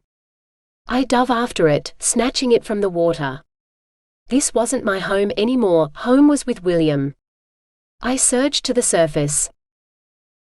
The boat was gone. I rose to the crest of a wave, searching the ocean for my love. A glimpse of white in the trough between waves, far from me, told me I was too late. I could never catch up to them now. The boat sported a tall mast and a white sail caught the gale, driving them in the direction of land. I farewelled William with my eyes, not daring to say the words aloud as he sailed away with my heart. I wondered what to do now. I couldn't return to my people, so my choices were a solitary existence out here or an attempt to reach land and make a life among humans. Men like Chiara and Barrett, but men like Giuseppe and William too. If I hadn't stupidly pursued my trinket, I might have shared the lifeboat with William and I'd be winging my way to a human life with him. Instead, I had the open ocean and an overturned lifeboat all to myself. Wearily, I sent a wave to tip my boat upright, as I shifted my tail to legs and hauled myself over the gunwale. I tucked the precious comb into my hair. The bottom of the boat was awash, so I opened one of the footlockers, searching for a bucket. Instead, I found a sail and some tins of condensed milk. Further scrabbling unearthed a can opener, so I pried the milk can open and drank the lot. The sweetness made me gag, but it seemed wasteful to pour the milk over the side. Using the empty can, I bailed water from my boat until my arms were too tired to lift the tin anymore. I wrapped myself in the sail and stretched my aching body along the bottom, letting exhaustion and sleep claim me. At least I had a boat to sit in while I awaited rescue from the next passing ship, far better than the raft I'd borrowed last time. 23. I woke in daylight, squinting at the grey clouds that gave no indication of the time of day. The storm wasn't over yet. My boat had taken on more water overnight, topped up by my tears at losing William, so first found the floating milk can and returned most of the seawater to the ocean. By the time I was done, my stomach demanded breakfast. I eyed off the milk cans in the locker before closing it firmly. I'd had enough human food for a while. With no humans in sight, I chose a more tempting meal. I lowered my aching body over the side and into the numbing water. I dipped my face beneath the surface and started to sing, careful to keep one hand firmly on my boat. The fish that answered my call was precisely what I wanted, a small wahoo, young enough to be curious, but big enough to make a meal. One snap of his spine was all it took to end his life before I threw him into the boat. I hoisted myself in after him and proceeded to eat my fill of his dense flesh. The wahoo certainly beat a fresh tuna, not to mention a Marmite sandwich. Humans ate some very strange things. Feeling pleasantly full, I threw his bony carcass into the waves and reclined. For a long time I watched the clouds until the day turned to dark night with no stars or moon in sight. Once again I curled up under the sail and sank into slumber. 24. The boat rocked beneath me, reminding me of the lifeboat I should have been on. The one that the crew had winched into the water. The one I hoped still held the man I wished I was with. William. Light blinded me and my heart leaped, for the light came not from the sun but from one of the handheld tubes William had called a torch. William? I asked. Get the captain. He needs to see this, an unfamiliar male voice said. Not William. Yes, Mr. Alexander. Footsteps on the deck faded away. Mr. Alexander directed the light away from my eyes and my sight slowly returned. Were you on the Trevessa? He asked. Pressing my lips tightly together, I nodded. If they'd found my boat, perhaps they'd also found the other lifeboats and rescued the man I loved. Tears sprang to my eyes. William? Another face peered down at me.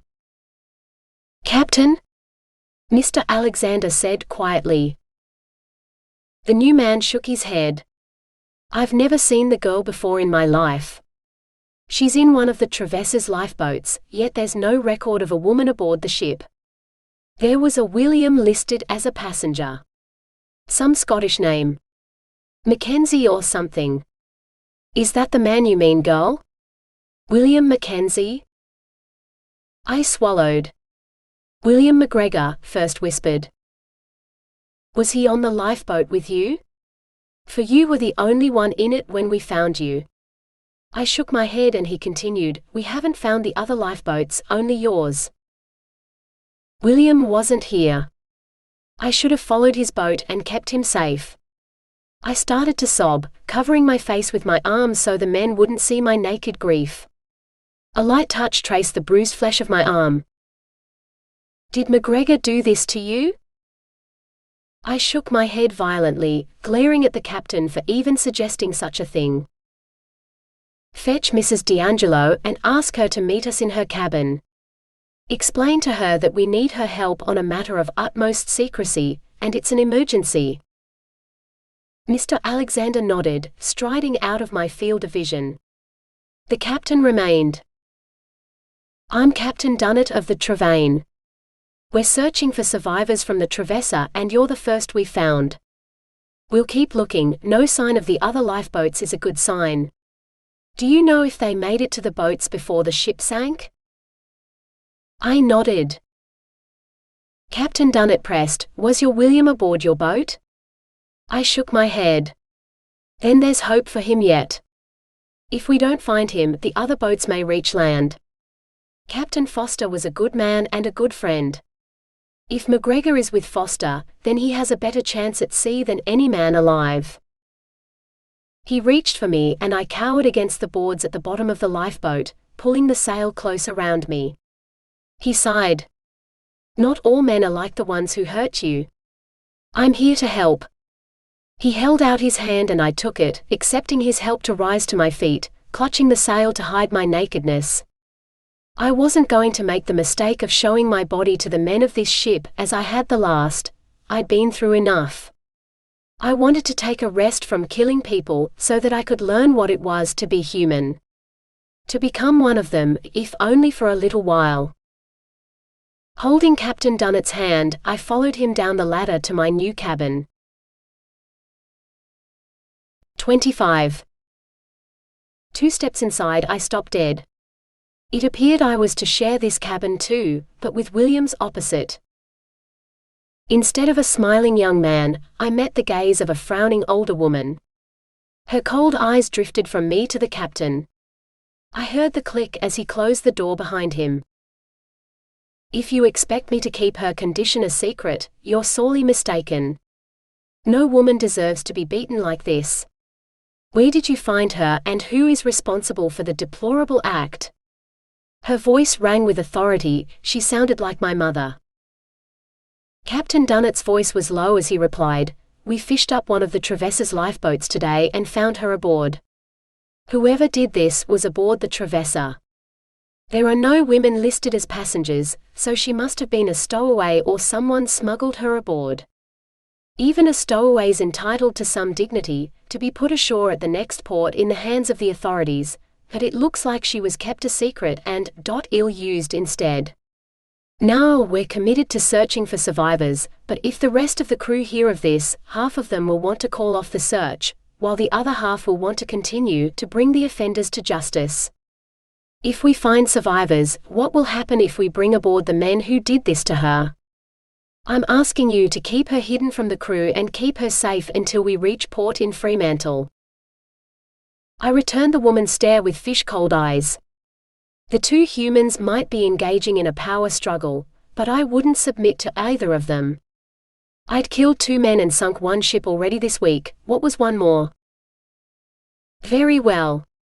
Someone must take care of the girl, so I shall. But if the men who did this survive the shipwreck, heaven help them, for I will see them charged for this. The woman waved him away and he left without another word. Sit down, she said to me, gesturing at the bunk. I perched on the edge of the mattress, tucking the sail around me. She continued to stare at me, her eyes raking me from top to toe. After some time, she sank onto the bunk opposite me. What's your name? Maria. Tell me what happened. I swallowed. I didn't know the words to explain half of it, but I was determined to try. Ship sank. She shook her head and pointed at my arm. To you, Maria. What happened to you? Did someone hurt you? I nodded curtly, glancing down at my arms. The bruises formed a dark rainbow that looked quite disturbing. No wonder these humans were so shocked. What happened to the men who did this? I hesitated for a moment, before deciding to be honest. Let her fear me a little. Sharks? I felt my face lift in a grin. Sharks, she repeated. I nodded. I thought of Shiara screaming as the sharks tore him to pieces, and only wished the brutish Barrett could have shared his fate. I was far more dangerous than any shark, and the fish knew it too. Sharks? To my surprise, she burst out laughing. I can't say I'm sorry. I think you and I are going to get along fine, Maria. I'm Meryl D'Angelo, but you can call me Aunt Mary. Let's get some arnica on those bruises and I'll see if I can find you some clothes. I have boxes of them from my friends and relatives in England to donate to the poor people in Australia. They'll be poorer still once they see the outdated fashions I have. Some of these are older than me. She laughed again before gesturing at me. Stand up and take that piece of sailcloth off. Let me look at you so I can work out what might fit you. Perhaps for the first time in my life, I obeyed. I rose to my feet and let go of the salt-stiffened sail, which slipped to the floor. Her horrified gasp made me look down. The sordid rainbow across my broken ribs made my eyes water. With breasts like that, it's probably a good thing I have some fashions from a few years ago, she managed to say. If I put you in one of the flapper dresses my nieces were wearing, men wouldn't be able to stare at anything but your chest. So, are you ready to have some fun? She dropped to her knees by one of the boxes on the floor and flipped open a clasp. Lifting the lid, she pulled out ruffled, frilly garments like those she was wearing. I shrugged off the shredded shirt that was all I had left from the Trevessa and braced myself. Women's clothing and a willing teacher. She offered me everything I wanted, except for the one thing I wanted most. William. With a heavy heart, I took the garments she offered and clothed myself in another new life. 26. I woke in daylight, squinting at the grey clouds that gave no indication of the time of day. The storm wasn't over yet. My boat had taken on more water overnight, topped up by my tears at losing William, so first found the floating milk can and returned most of the seawater to the ocean. By the time I was done, my stomach demanded breakfast. I eyed off the milk cans in the locker before closing it firmly. I'd had enough human food for a while. With no humans in sight, I chose a more tempting meal. I lowered my aching body over the side and into the numbing water. I dipped my face beneath the surface and started to sing, careful to keep one hand firmly on my boat. The fish that answered my call was precisely what I wanted, a small wahoo, young enough to be curious, but big enough to make a meal. One snap of his spine was all it took to end his life before I threw him into the boat. I hoisted myself in after him and proceeded to eat my fill of his dense flesh. The wahoo certainly beat a fresh tuna, not to mention a Marmite sandwich. Humans ate some very strange things. Feeling pleasantly full, I threw his bony carcass into the waves and reclined. For a long time I watched the clouds until the day turned to dark night with no stars or moon in sight. Once again I curled up under the sail and sank into slumber. 27. The boat rocked beneath me, reminding me of the lifeboat I should have been on. The one that the crew had winched into the water. The one I hoped still held the man I wished I was with. William. Light blinded me and my heart leaped, for the light came not from the sun but from one of the handheld tubes William had called a torch. William? I asked. Get the captain. He needs to see this, an unfamiliar male voice said. Not William. Yes, Mr. Alexander. Footsteps on the deck faded away. Mr. Alexander directed the light away from my eyes and my sight slowly returned. Were you on the Trevessa? He asked. Pressing my lips tightly together, I nodded. If they'd found my boat, perhaps they'd also found the other lifeboats and rescued the man I loved. Tears sprang to my eyes. William? Another face peered down at me. Captain? Mr. Alexander said quietly. The new man shook his head. I've never seen the girl before in my life. She's in one of the Trevessa's lifeboats, yet there's no record of a woman aboard the ship. There was a William listed as a passenger. Some Scottish name. Mackenzie or something. Is that the man you mean, girl? William Mackenzie? I swallowed. William McGregor, first whispered. Was he on the lifeboat with you? For you were the only one in it when we found you. I shook my head and he continued, we haven't found the other lifeboats, only yours. William wasn't here. I should have followed his boat and kept him safe. I started to sob, covering my face with my arms so the men wouldn't see my naked grief. A light touch traced the bruised flesh of my arm. Did McGregor do this to you? I shook my head violently, glaring at the captain for even suggesting such a thing. Fetch Mrs. D'Angelo and ask her to meet us in her cabin. Explain to her that we need her help on a matter of utmost secrecy, and it's an emergency. Mr. Alexander nodded, striding out of my field of vision. The captain remained. I'm Captain Dunnett of the Trevane. We're searching for survivors from the Trevessa and you're the first we found.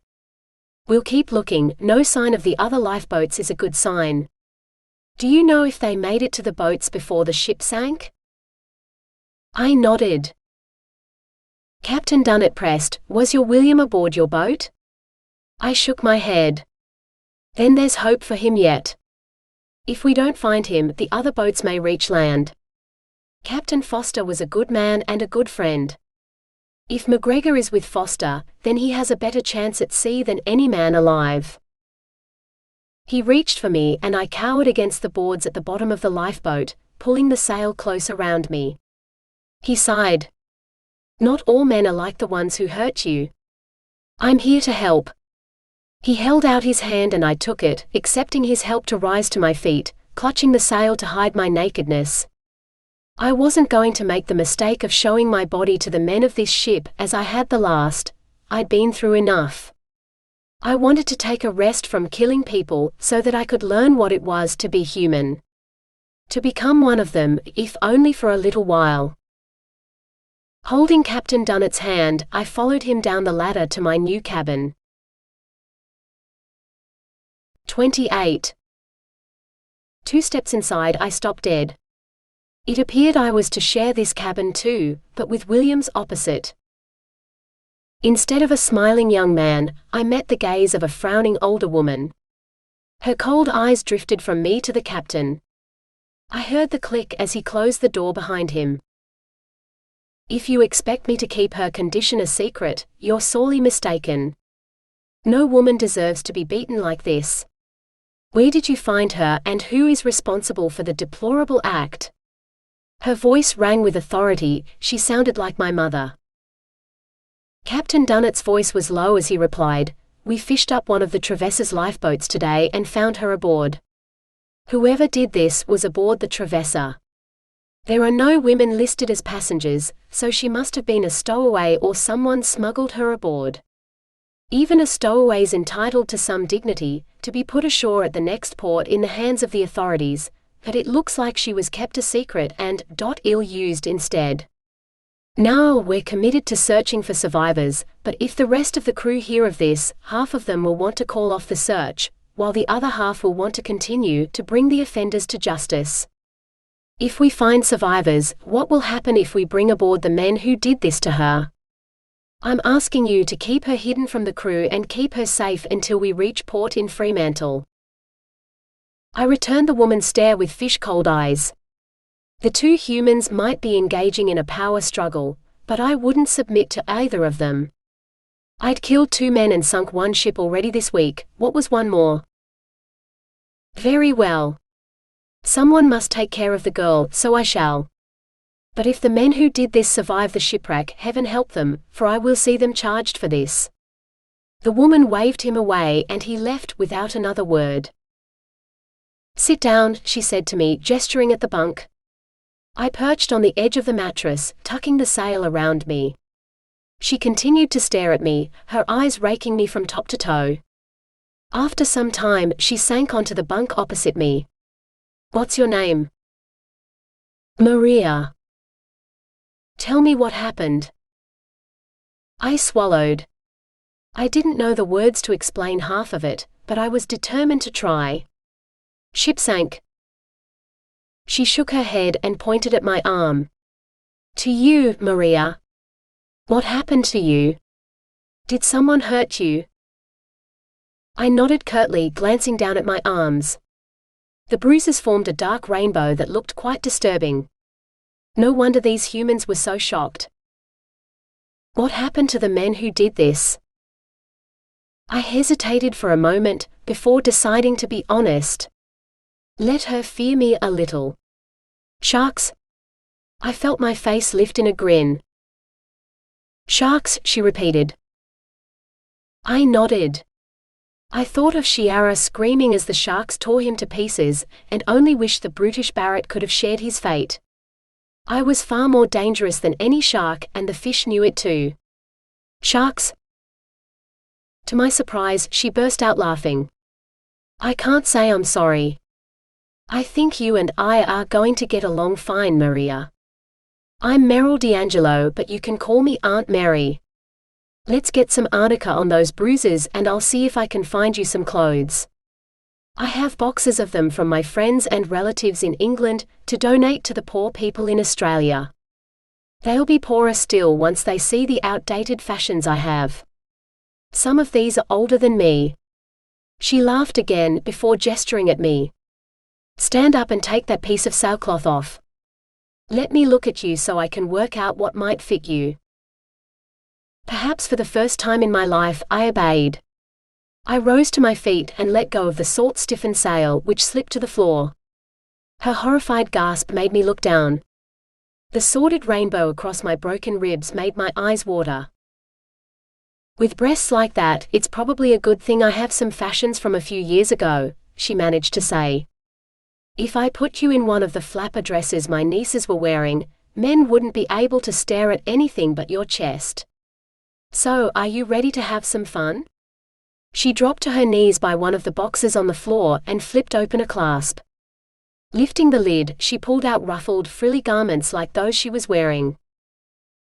I shrugged off the shredded shirt that was all I had left from the Trevessa and braced myself. Women's clothing and a willing teacher. She offered me everything I wanted, except for the one thing I wanted most. William. With a heavy heart, I took the garments she offered and clothed myself in another new life.